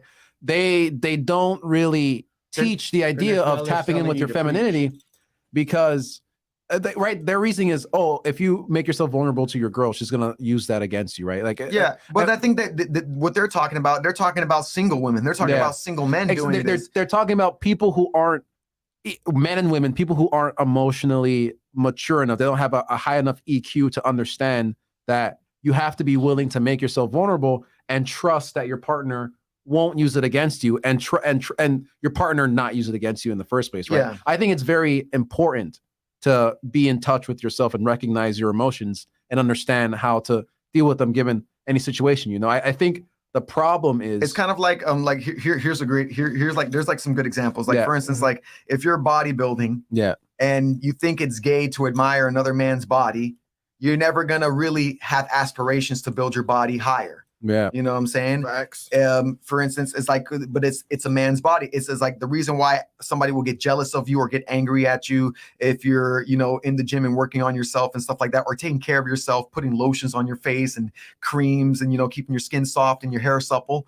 Like they will say, oh man, this guy's a kind of, you know, he got the sugar in his fucking and his tea, but it's like, but it's that's annoying when like I see men on the internet sharing their skincare routine, their hair care routine, you know, like taking care of themselves. I'm like I like watching it because it's like you don't see a lot of it. But there's strongness in that, and like there is strongness in that. You can even go even deeper. Like for instance, softer skin breaks less easily than dry and rough skin. Yeah. A lot of men, I want to be dry and rough. And that's usually the attitude of life. I want to be dry and rough, but you will break. If in life, if you don't learn how to bend, those are the breaks. Don't touch me with your dry rough if you're hands. too rigid. Like, dude, I have calluses and I fucking hate them. Yeah, they'll tear off every time. Like, dude, because literally, whenever I forget my gloves and I pick up a bar and it's just fucking grinding into it like I that. never use gloves and my hands are not nice and callous soft. at all. Yeah. But then again, you gotta, you know, you moisturize. But I agree with you. I with definitely your cuts and scars heal a lot easier. I definitely do not moisturize enough. You know, I have a hair routine, but I don't really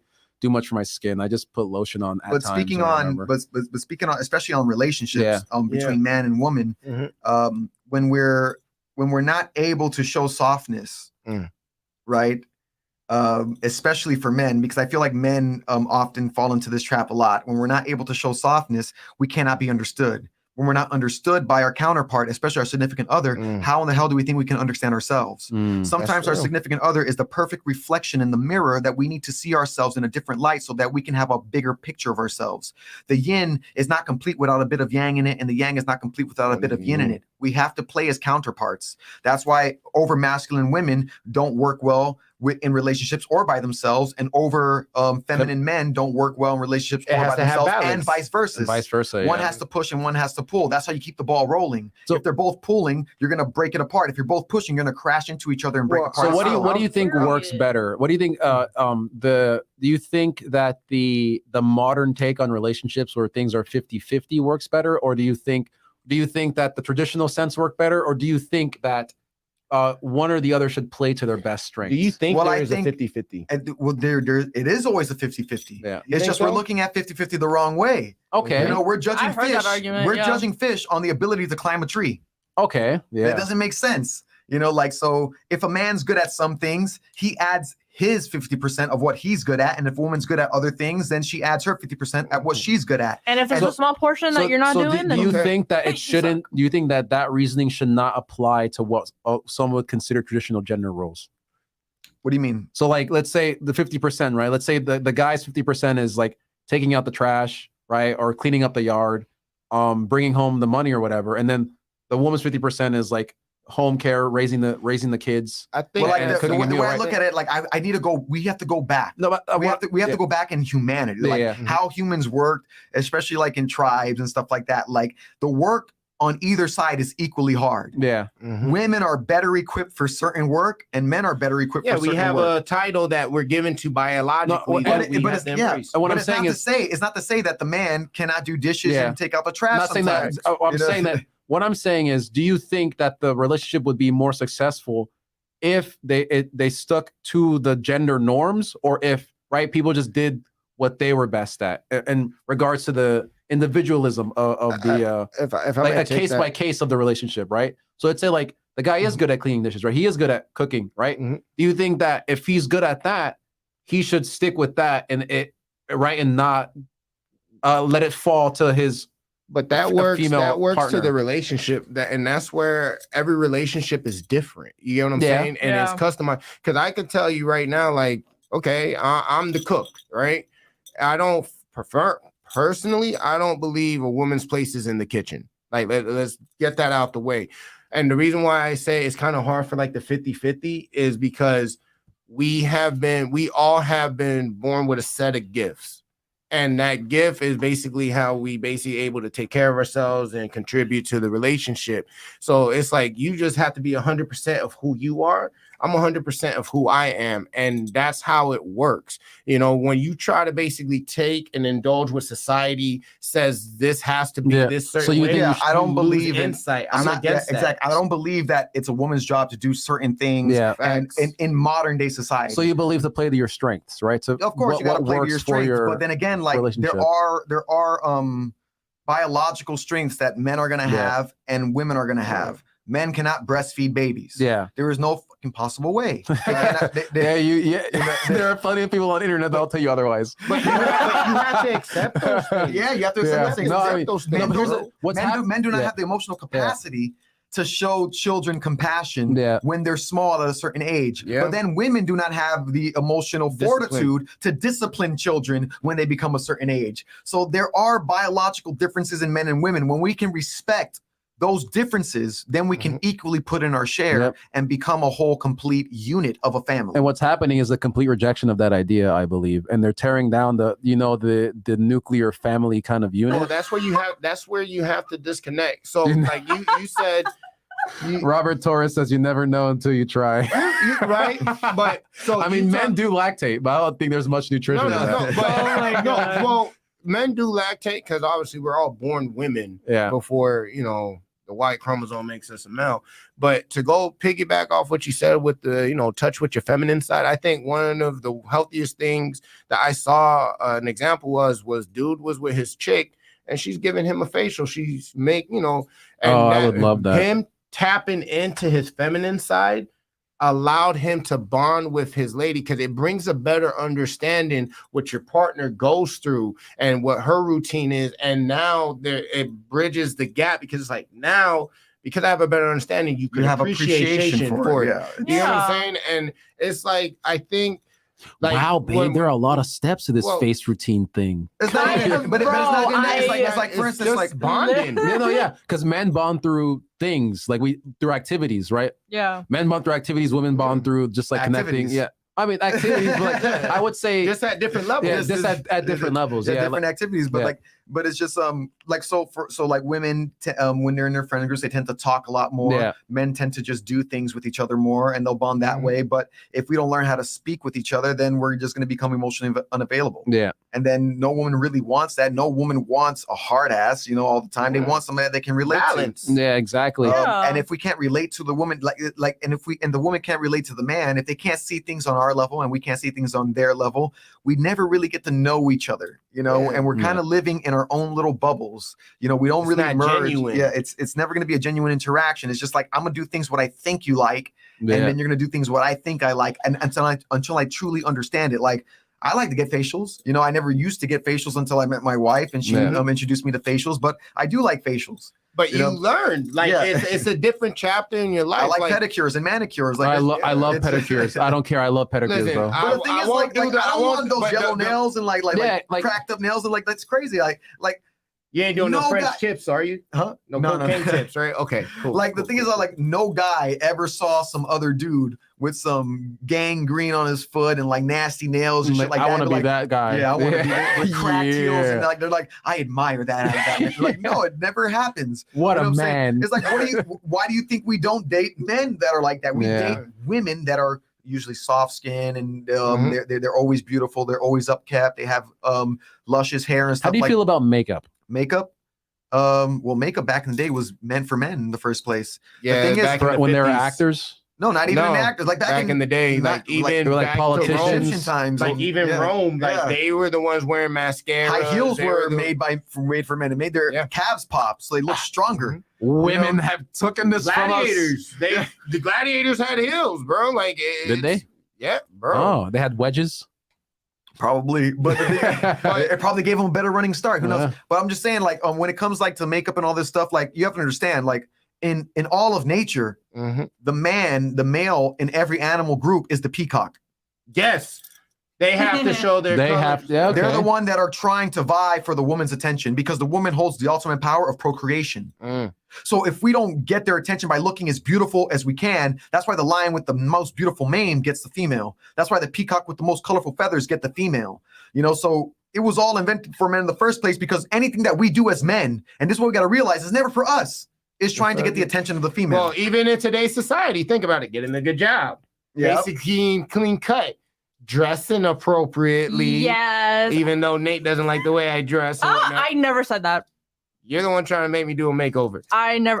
Well, that doesn't mean. But I I do think want to the say this. rest- So you three are in a relationship. You're married, right? Mhm. You have a girlfriend. You have a boyfriend. So I have a question for y'all when it comes to tapping into your feminine side, right? When it comes to your partners, right? How do you feel when do you ever find yourself some point where you have to reason or that you have to like negotiate and basically like it's almost like stigma because you're scared to ask somebody to do something because it would change their whole direction of what they're trying to do, like Nah. get them out of the No. comfort I zone? tell my girl straight up when because I expect transparency, right? Okay. So if my girl does something that a behavior that I think that would jeopardize our relationship, right? I just tell her straight up, look, it's like this. I like you, but I want this to work. So it's gonna be like this. And if you have anything that you want to tell me, right, that it's gonna be like this, I'll be more than happy to acquiesce because it's only fair that if you tell me you don't like this behavior, or if I tell you that I don't like this behavior, right, Mhm. and you're willing to change or compromise for that, it only makes sense that right I do the same. It's only fair. So like I guess an example would be like and I guess this is like the biggest one, just like how you dress in certain situations, right? Like Okay. I would say like my girl, we were FaceTiming the other day and she was showing me an outfit. She's on a fitness journey or whatever. So she's like transforming her body. At this point, she's lost like 40 pounds, right? And she's showing me. Congrats. Oh yeah, honestly, it's great. The before and after pictures, you can really see a difference. And she's showing me an outfit, and right, she's like, "Oh, you think this is cute, yada." I'm like, "Babe, it is really cute, right? It's very. I really like the way you look in that outfit, but you're not going out with me wearing that. Like it was a top that was like, it was held together by bobby pins, right? Like that's how like it fastened. Oh, well, like bobby pin or like safety pins? Safety pins, bobby pins, safety pins. I think I know what kind of top Like you're talking it's about. like right. It was a really cute top, right? But I was like, That is for a me, cute top. yeah, it's really cute for me. But and her reasoning was, babe, I told her like, you can wear that if I'm not going out with you, because I believe in autonomy, and like if I'm not gonna be around, like do what you do, right? Just remember that you have a boyfriend or you're in a relationship, right? She says, babe, I wouldn't wear this if you're not around because I wouldn't feel safe wearing this. I would wear this with you because I would feel So safe. Yes. wearing it. Yes. But I have a problem with that because And I told her, I was like, bro, what if someone says something, then I have to do something, Okay. right? Okay. That Because makes a valid no point. disrespect to y'all women, Right. but I always so like when I with my exes, I'm not your dad. I can't stop you from Yeah. anything. But the best way I could break it down is, do you want to put my life at risk? And the reason why I say that, because I feel like, especially in today's world, not all, but a majority of women that we see, they don't understand that us as males, we know how foul we can be. We know the dark. We've seen the dark side. Yeah, of men. exactly. So it's like, So babe, it's come like work with me. But then again, it goes the same way. Yeah. Like it's the reason why I'm not gonna walk around in a man thong all the time. Exactly. You know what I'm saying? You know, it's just like I'm gonna attract the wrong attention. Yeah, And I don't want to attract that attention because it's gonna cause tension within the relationship. exactly. So there is no other reason to dress provocatively unless it's to attract attention. There are places to do that. If you go to the beach, obviously you're gonna wear a bikini, you're gonna wear some short shorts. If you're a guy because you want to get tan or whatever, if you're going to the Hoochie gym, daddy shorts. if you're going to the gym, you're gonna wear something that you can breathe and maneuver in, obviously. Okay. But then like going out in public like that, but then everybody in the gym or in the beach is already dressed like that. We're already there's an understanding. There's places to do it. But when you're going out in public, if you're going out to dinner and stuff like that, you're not like, who are you dressing for? Because Exactly. like, if especially if I'm not interested to see you half naked in a restaurant that we're gonna eat at, I'm more interested in the food. It's representation. Wait, but to answer that question, okay, so I definitely hear you guys' like point of views, because it didn't really occur to me, at least in my head. If I'm by myself, I am not gonna wear a provocative outfit because I don't want to cause that kind of attention, because I'm by myself or I'm with my girlfriends and men are just sleazeballs. Whoa. I'm sorry, Jason. There are men that are sleazeballs. I apologize. Yeah, no, Thank you, unfortunately, right? Yeah. Here's the thing. Let's keep it G money. Most men are sleazeballs, and but I say this in the way that most men are, but there is a small minority of men that will actually act on it. If that makes sense. You know? Yeah, that does make sense. I love, right? I think my girlfriend's awesome. I think she's like needle mosquito. Okay. Right? And I think that my girlfriend, thinks I'm also awesome, right? But let's say we were watching Ant-Man Quantumania, right? The guy that was Kang, Jonathan Mayer or whatever. That guy, right? My girlfriend, she just was like, yeah, I love this guy. This guy's awesome. I love his acting, yada, yada. Right? And I'm thinking to myself, like, I know this guy. Look at me. Look at this guy. I'm, I recognize the difference, right? But it doesn't. I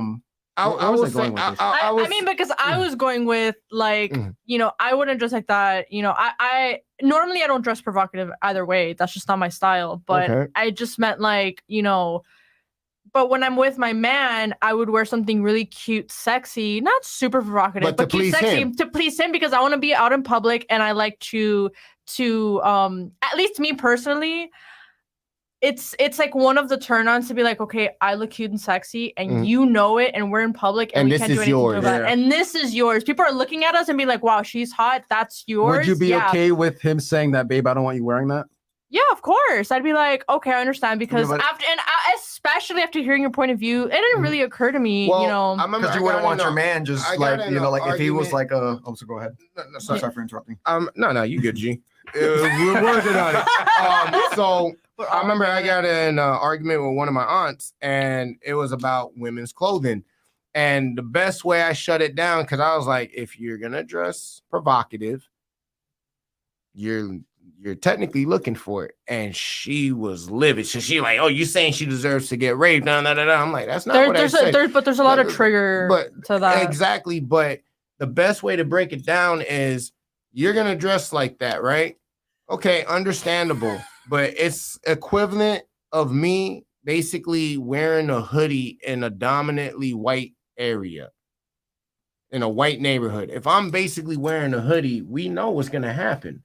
I'm gonna basically make a target for myself. Yeah, call a spade, you know? Yeah. So like again, it's like when we went to your intention. Yeah, it may not be the intention, but you're inviting that. Yeah. Because they say it all the time, dress for the job you want, not the job you have. Right. I think most of it also has to do with like, you know, if you're in a relationship and the woman dresses, you know, a little provocative or out of the norm, it's because, you know, she feels safe with her man. Now, this is completely like, after hearing you guys talk, it never occurred to me that, oh, like, let's say some sleazeball does decide to be brave and say something and be confrontational. I wouldn't want to put my man through that. And I'm definitely non-confrontational and very anxious, so I don't want to put myself through that. Modern women don't think like that. And it just doesn't occur because, like, it's just the quick thought of, oh, I look cute and sexy, I'm with my man, or, you know, whatever, and I feel safe. Like, we definitely can. And it just doesn't. Hold on, Mr. Horny God is just let your girl wear whatever makes her happy and step the fuck up when someone disrespects her. Okay, Tupac. That definitely, I feel like that's something that, like, I mean, here's the thing, Mr. Horny God, to a certain degree. I know. Do that if you want, but imagine, like, I mean, like, honestly, look at me, right? I'm like 175 on a good week. My thing is like, I'm like 5'7", 5'8", 175, and I don't really have much of a. You're obese. I mean, technically. Don't shame him, Jason. Right, and so like my thing is, I don't have much of a fighting background, right? Like I know how to defend myself for the most part, right? But it's not. I don't have it like that, so I couldn't imagine my girl's dressed in a fucking cocktail dress. She has the fucking 6-inch stilettos with the lily eyelashes or whatever. The lily eyelashes. You know, walking around like a fucking bombshell or whatever, right? Okay. I couldn't imagine. I mean, I wouldn't want to imagine some guy walks up and because she's dressed a certain way, he feels like he's open to disrespect her. Right. Well, but that also opens up another conversation of just because, like, and obviously being provocative and sexy is up for interpretation because a woman can be completely dressed and have a nice style, and some men can interpret it as sexy. I would still go on. Like, it doesn't matter. Like, there's some guys out there. It doesn't matter how your woman's dressed. They're gonna try and they're gonna do it. Yeah. They're gonna press it. They're gonna test like borders. Especially like I'm a professional fighter. Yeah. But if I dress in like clothes like this, I don't look like I can do anything to anybody. The way that I talk, I just sound very but nice only a fool would judge a book by its cover. But most people, think about it, you know. But anyway, so like, people will step their grounds. Like it reminds me of a story. One time, me and my girl, we went to a karaoke spot. You know, I like to do karaoke a lot. You know. We gonna have to get together because I might sing better than you. All right, we often break out in the song on the cast. Okay. Right now. Yeah. Backstreet Boys. I'll put you in the grave, dog. You don't want none of that smoke. But continue. I'll do some Motown though. Oh damn! Okay, boys. But anyways, like we were at a karaoke spot, and then like this guy must have been scoping out for a minute, you know, because the minute I went to the bathroom, that's when he approaches my girl and just starts trying to talk to her. She immediately tells him, "Oh, my boyfriend's a professional fighter, this and that. I don't really want to talk to you or anything like that." And then the minute I come out the bathroom, like this guy's still at it, and then turns to me, he's like, "Oh, I heard you're a fighter." He's like, "Well, I do Krav Maga." Oh my God. Okay. Good luck with that. You know what's funny? And then he continued to say, "He's like, did you laugh at him?" No, I didn't. I was just like being very respectful. And he's like, you know, it'd be really nice if you and me went outside and did an exhibition. You know, like it's just a little match. And I'm like, wow, nah, that's okay. I'm just here to sing karaoke. He's like, yeah, that's kind of smart because I probably kill you. And I'm like, God, what did this guy look like? I'm sorry. I'm imagining like ignorance of men. I'm imagining this guy had like a weak chin. Did he have a weak chin? Did he look like he had a weak chin? I can't remember. I know he was bald and he had to be like in his early 40s or mid 40s. He was just like a little old dude. Because you know, it's stuff like that is what gives some women to say Mr. Horny God says Jay got that sweet buttery silk voice. I'd say you more so have soft eyes than a soft voice. Can I tell you that every time I'm out with my boyfriend and I say something, I'm like, "Wow, you have like soft eyes, nice eyes." He's like, "Okay, Ben." It's such a joke, and now I'm I sorry, can't like I unthink don't that. Because I'm not I don't afraid to have let my homies know when they look good. Okay. Yeah. Ben's. Yeah. Okay, so I've been in a situation where men are very brazen. They're Yeah. very brazen, and Ugh, annoying. it's like sometimes you have fun with it. Like it's like you ever have somebody be like, "Yeah, I'll fuck you." I'm like, "Yeah, man, I'm scared of you, man." Like, Oh, watch out for this like, guy. I'm like, "Yeah, He's man, a I don't want no bad problems, dude." man. I'm sorry, man. Like, please don't beat my ass." And I say it sarcastically, and it's like I get more pleasure getting them upset because it's like you really believe the shit coming out your mouth. Like, I mean, you're being married. How long you been married for? 12 years. 12 years. God, man, God Aw. bless. No, bro. I'm sorry. Well, we've been together for 12 years. Oh, okay. We've been married for about 5 years, I believe. So you've been married for 12 years. Okay. I mean, So, essentially, yeah. I mean, okay. you can count it at that. So being whatever. that you're a married man, right? Congrats. As we get into the whole Love it. feminine side and to circle back to it, being married, when you took that step to that next level, what changed in you? What did it teach you that basically permanently changed how you were thinking before? I guess to realize what it truly means to have somebody understand you, like have a best friend, like have a real friend, like someone that's not going to abandon you no matter what happens. You know, you can fall back and don't have to be afraid to hit the ground. In that sense, Do you think that you and your partner have more similarities or differences? no, I think we're different people. You know, we're totally different people, and I think that's why it works. You know, like I'm never. It never ends me being intrigued by her personality. Okay. So I like like I'm that. always discovering her. I always get to live in that joy of rediscovery, and it's always something new. And even though there's a lot of things that happen the same, but for the most part, I just don't get bored. You know, like I don't get bored, and I think the biggest thing is that she teaches me a lot about myself. And I think that's what changes the most, is that I'm able to see myself from a different viewpoint, because now you have somebody that's looking at you with no bias. They just like truly love you. They really appreciate you. They respect you. And to see somebody that looks at you in that fashion, they will call you out on some shit that you won't even see. And like they will have to make you face your own truth sometimes. And it makes you grow as a person. So to ask this question behind that, do you feel that you two would have achieved that if you didn't get married? Or you feel like you got to that point because you got married? I think it is just a mindset on how we looked at the relationship. I think being married or not being married had very little to do with it. I mean, of course, like it makes it more official, but the way that we looked at it is like I just want to be there for you, or you want to be there for me, just to feel that notion. Like it's not like the fact that like I think marriage, like the thought of marriage ruins a lot of things. It's like, okay, now we're married, now things change. No, it shouldn't change. Is that you should always think about trying to be there for that person no matter what, you know. And like the minute I'm with this person, if I'm not thinking about it, like we're going to be together for long term, then why am I with this person in the first place? You know, it's I don't know how to explain it. It's a crazy emotion. No, I understand. Yeah. And you guys have children? No, not yet. Not yet? Okay. So Do you want kids? Yes. How many? Oh. I don't know. Boy, that's a danger, man. Listen, I want 4 kids. you want 4 kids? How many kids would you like, man? I think 3's a good number. 3? Yeah, it's a good number. Yeah. 3's a good Bro, number. limit probably 3, but it's like 2. Because I would want them to, each one has like one or another, you know, like yeah, that's pretty much it. Because I am number 4 of like 6 kids. Wow. Yeah. What number You have am 5 I? other siblings? Yeah, 5 other sisters. I got yeah. 3 For brothers, 2 real? sisters. Yeah. So Oh I my have goodness. 2. I have 3 sisters and 2 brothers. So Oh, I am wow. boy number 2.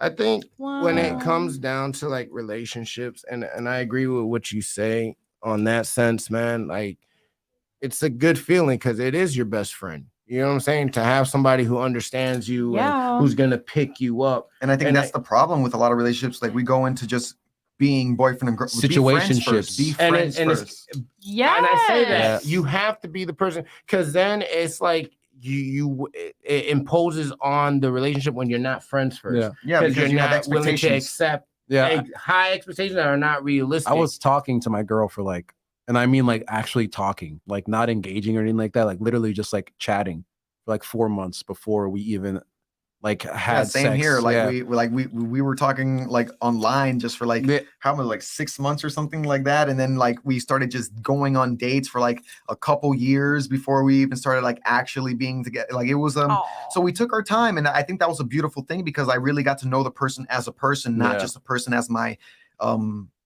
your girlfriend or my partner or anything like that. Like it was just like, oh, I really enjoy this person, and then just being together came naturally. It wasn't something like, oh, let's do this, it just happened. It's just like, okay, like I think I want to see the end of life with you. Oh, I You hear know? that. Yeah. I fucks like with that that. heavy, man. I miss my best friend talking about this. You know what I'm Yeah. saying? Well, on that note, man, I think honestly, when it comes down to it, man, in order to have a healthy relationship, from what I'm getting feedback from you guys, you have to be willing to separate. And you really have to just basically let the world be the world and really focus and appreciate what you have. You got me in the first half. And because I'm not separating from a man. No, from Never. I'm just kidding. I can't tell him. We born together, we fly together, we die die together. I'm But born no, in this man, hole and it's I'll die in this definitely- hole. crash this car. It's From definitely the social views, like separating yourself from what it's what people say it's supposed to be and how you're supposed to do things. I fully believe in like I tell my girl to not post me online, not because like I don't want to be seen with her, is because I want to keep our relationship like between us. Like my whole thing is that like once you open it to like social media or whatever like that, then there will be people who are happy for you, but then there will be people that are just like looking for your downfall, or they don't believe in what you have with this person or whatever. You're gonna see his cute ass. No, but that's just me personally, right? I think I'm not really big on social media. I mean, I post like funny videos sometimes, but I'm not really. So like some people will say, oh, if you don't post your chick, do you really love her? But I also have gotten to the age where I know personal information is very vital and very important. Yeah. Because unfortunately, there's people out there who will see your happiness and they are truly they'll pray for your downfall. And they'll pray for your downfall. Like pray for these hands.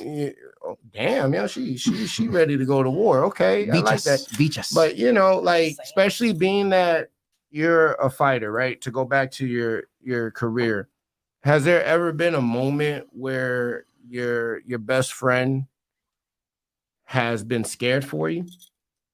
For fighting? Mm-hmm. Oh yeah, all the time. Like I take her to the fights all the time. She sometimes she's the corner, and she's sitting there watching. I can see like she's scared. Yeah, of course it's I'm scared. I'm getting in there with another guy that wants to hurt me. So like it's a very that's a lot of stress. That's why I asked. And you know what's crazy to me is like it's like sometimes I would rather have no one there. Yeah. Like if no one could show up, I would rather have her there than nobody else. Like because truly, honestly, whether it's the coaches I trust the most or the training person I trust the most, I know that when it comes down to the end of the day, who I'm going home with, who's going to pick me up, who's going to nurse me back to health, it's not going to be anybody else. Yeah. They can give me some wise words, they can console me any way they want to, but honestly, at the end of the day, who's going to rub my back, who's going to heal she my knows injury? your love language. Yeah. You know what I'm saying? And you know what's always been wild to me about like professional fighting is that like sometimes it's not even like personal. It's like nothing against you, guy, but we have to fight. Yeah, it's never personal for me.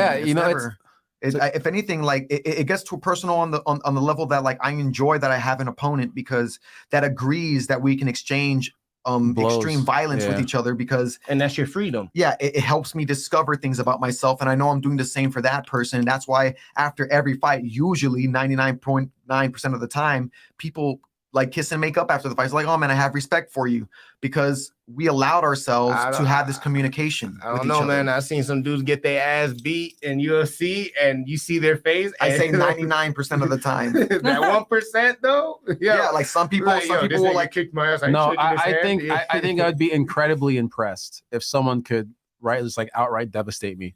Like like imagine. I step into the ring and like I remember what was a quote I heard, and just for you saying that, it just reminded me is like, you never truly know and love somebody until you're inches away from grinding them into the dust. Oh shit! Wow. Damn, boy. I like that one. That's dark, but beautiful at the same time. I got a question. All right. Would you rather fight a chicken? Very Come angry, on, Oh Ben. my god. fight a very angry Yeah. chicken every time you got into a car, or once a year fight an orangutan with a sword. The orangutan has a sword. Oh, The fuck I you can only smoking? imagine the chicken. Once a year randomly. But it only happened once. And you and the orangutan always know where each other are. Okay, I'll ask you a serious question.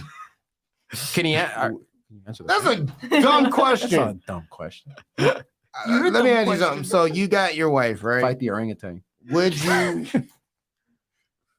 Would you fight your wife if it meant securing the bag?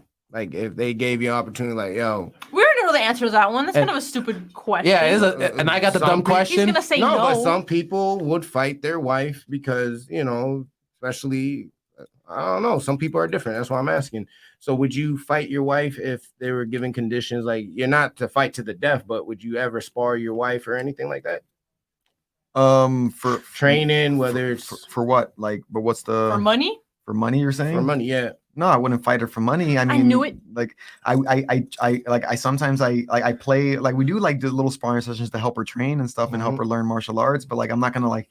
There's no reason for me to do that. I don't feel like I would want to. I mean, we fight in other ways, like that is not physical. It you know? become Well, because incredibly. they have those questions Yeah. online, like, would you slap your girl for $1 million? I mean, if- If a dude be like, yo, if I had to grapple with my wife or like fight her, Mhm. it would become extremely inappropriate very quickly. The thing is, Yeah. like money to me, it's like I'm not gonna do anything that I'm not comfortable with for money because money means is- nothing. It really means nothing. Yeah. There's moments in time that's what you can't get back. That's the true currency of your life. You know, if you can't make the most out of the moments of your time, then you're a poor man. Yeah, I I hear that. remember talking to my buddy. I think that money or like currency, whatever means of trade, it's the physical representation of time. Well, time is the You know? only true value we have in life. It's the only thing you can't get back. You know what I'm saying? So I look at it that way, man. It's just really fucking crazy. Like you have a crazy story, dog. Like I love your input and how you look at things because I have, especially with the backyard fighting, you met certain individuals who were just nutcases, bro. Like they just were fucking crazy. We're talking back in the day, like, dude, remember Kimball's one of his fights where he knocked out Buddy's eyeball socket? Yeah. May he rest in peace. Yeah, like it's brutal, man. So a lot of people, I think people always will say, oh, man, UFC's not real. Da, da, da, da, da. I'm like, That's the best of the best out there, and like they hit me real as fuck. So I don't know what they're talking about. Like I got real injuries. It's not fake at all. Like these guys are really trying to take my head off. So let's say you have a sword and shield. Oh my god. What do you think you're more likely to be able to survive a fight between a bear or a lion? I would have to say After seeing Cocaine Bear? I'd have to say a Oh, lion. you guys did a watch lion. Cocaine Bear. I A would say a lion? lion. Why do you think a lion? A bear is 1,600 pounds. that thing will It's destroy a ton and a you. half, and their fucking palms are the size of your fucking head, dude. Yeah, Holy I mean, shit. it just Okay. It doesn't matter if you have a shield. So They being, just put their weight on you, and so your you're a shield fighter, becomes your right? prison. No, he's not. So this is something I asked my boy. Like, if you could choose an animal that represents what you are, like my spirit animal is a honey badger, Yeah. and the reason why it's a Because he's sweet. That nigga's sweet. so the honey badger, this is something that goes against lions, hyenas. They do not back down for a fight. They stand the ground, even if the odds are against them. So being a fighter of your style, of your intellect, and your skill, what animal do you feel represents you? Why you Bird, Bird. What type of bird? bird? blackbird. Blackbird? Like Okay. a crow? A raven? Yeah, Jinx? I would say raven. Raven? Ravens, you know what? Low key, ravens are very intelligent. Yeah, and raven one was of the my- strongest species out there when it comes to survival. Ravens are crazy. She was my first cartoon goth girl crush. Guys, let us know If in the you were comments an what your animal, what would you bird, be? what your animal is. I'd say my I don't know. spirit animal would probably be like a bat. A bat? Yeah. Even though Why? I have tinnitus. I'm a freaking bat. bats like I mean, they're like nocturnal animals and they fly. They use sonar. They echolocation, Ooh. sonar, Sonar. greenhorn. Somebody asked me mine. Somebody asked me No, mine. but yeah, I mean, I like bats, and I don't think they're not like they're not really aggressive animals, and they're really just like winged. Misunderstood. Yeah, just like winged dogs. You know, they're really just Puppy puppies with wings. Yeah, yeah. you know. So What about I you, like love? bats. I'm a sloth. Sloth. I can see that. I can honestly see that. I can honestly see that. So just to wrap it up. I can reenact the scene from Ice Age, guys. Just by I the way. want to get your final thoughts, man. Final thoughts on the whole experience of being a fighter, knowing what it is to touch on your feminine side. What would be advice that you would give to another male, whether it's an older male or younger male, of how to enlighten yourself, how to embark, how to open up that door to become a better version of yourself? What advice would you give, my brother? Well, I mean, we really have to embrace every single part of ourselves. Like if we're scared, if you're scared, especially like fear is a big thing that we always turn away from. Dive into that. I mean, that's really dive into whatever you're scared of, because then you really see how you react in those situations, one. And secondly, like you get to see a part of yourself that you don't normally get to see because you're always running away from it. I think a lot of fighters, especially fighters, when they want to pretend they're not scared, they put on this false machismo and be macho man and everything like that. But I'm telling you that there's nothing like, you're a fighter, man. You're going in there. It is scary because you don't know the outcome. Everybody says, I'm going to win, I'm going to do this, and I'm going to do that. You don't know. But in honesty, you're stepping into the darkness. You're stepping into the valley of the shadow of death. You don't know what's on the other side. And you can die, realistically. Yeah. So when in that flux of uncertainty, that's where you find yourself. I feel like in that moment where opportunity meets time, where time ceases to exist, and now you're in the moment. Then you're making your own time at that moment. We can't tell the future at that moment. We can predict a lot of things like day to day, generally, like, okay, I'm gonna go train today, I'm gonna go do this today. But now you're in a fight with a person with a completely different will than yours. So you cannot predict further than that. You cannot say what he's going to do next, even though if you watch tape on him, no matter what. But once you're in there, all the heightened emotions, everybody's watching you, all the things that are going on. And even if nobody was watching, the fact that you're in a moment where literally time stops, you basically make your present at that moment. And I think no matter what you're doing, it doesn't have to be a fight. It could be doing something new in your life, traveling the world, going to a different country, really exploring the unknown. That's where we really find ourselves and find our true character. No asking yourself, what if? Yeah, it's exactly. You don't want to end up asking what if. You just got to be like, okay, I'm going to find out no matter what happens. You got to be comfortable with the fact that you might not succeed. I like that. Wow. Okay. I like that, brother. I love that. All right. So on that note, guys, make sure if this is your first time, you hit that subscribe button, man. And I want to give a special thank you, man. Thank you for actually coming on board, talking with my team, expressing yourself, showing us who you are, and giving us insight on a lifestyle that a lot of us don't know, that we see on TV, but you were able to break it down. Like, this is real life. And I appreciate you basically expressing yourself and showing us who you are. It gives me motivation, believe it or not. Like, it gives me motivation to be a better person. And as you say, step into the darkness, not asking yourself what if, man. That's something that I'll take home with me tonight and apply it to myself, man. I really want to say thank you for having, being a part of this, man. Really, thank you for coming. Thank you for having me on. That's the basis of it. Like, we always got to try new things. We can't say that we know everything, and we can't say like, hey, I know exactly what's going to happen. Like, for instance, I'm sorry to carry on a little bit. No, do you think, homie? For instance, like when people like just without trying say like, oh, well, veganism is not the right thing. Well, you never tried it. Just look into it and see how you feel afterwards. It like that's also stepping into a darkness. Of course. In case you guys don't know, he promised to teach me some skill sets, so I'm going to take him on that offer. Nice. So either you're going to see me looking like Martin when he fought that boxer all lumped up and whatnot, but I'm going to get out of my comfort zone. I'm going to take you on that offer. Go easy on him. He's I will partially ask Lego. a favor from you. Yeah. When you get ready back in and you take your next fight, I would be more than happy. I want to know immediately right after how you feel. I would love for you to come back and share your experience and give even more of a better idea for what these guys, because there's a lot of people who think they can do it, and I would love to get a side of you where you tell your statement of how you feel, because it's different. Like once you're in there, like you said, and lock that door, it gives it's a different vibe. The only thing I could relate it to, I'm not a fighter, but I feel like it's almost like the same when you get on a motorcycle. Like, yeah, I could die, but it's worth it because it's happiness, it's your peace, it's your freedom, That being said, final thoughts, Nate? Honestly, thank you so much for coming. And you shed a lot of light on not just like fighting, but on veganism and just like all of everything that you have said has definitely made me more open to like just the topics that we've talked about, and I appreciate it. Ben? I was trying to. It was in my head. It was something mildly profound. This has been always. Um. That's what's in your head right now. Yeah.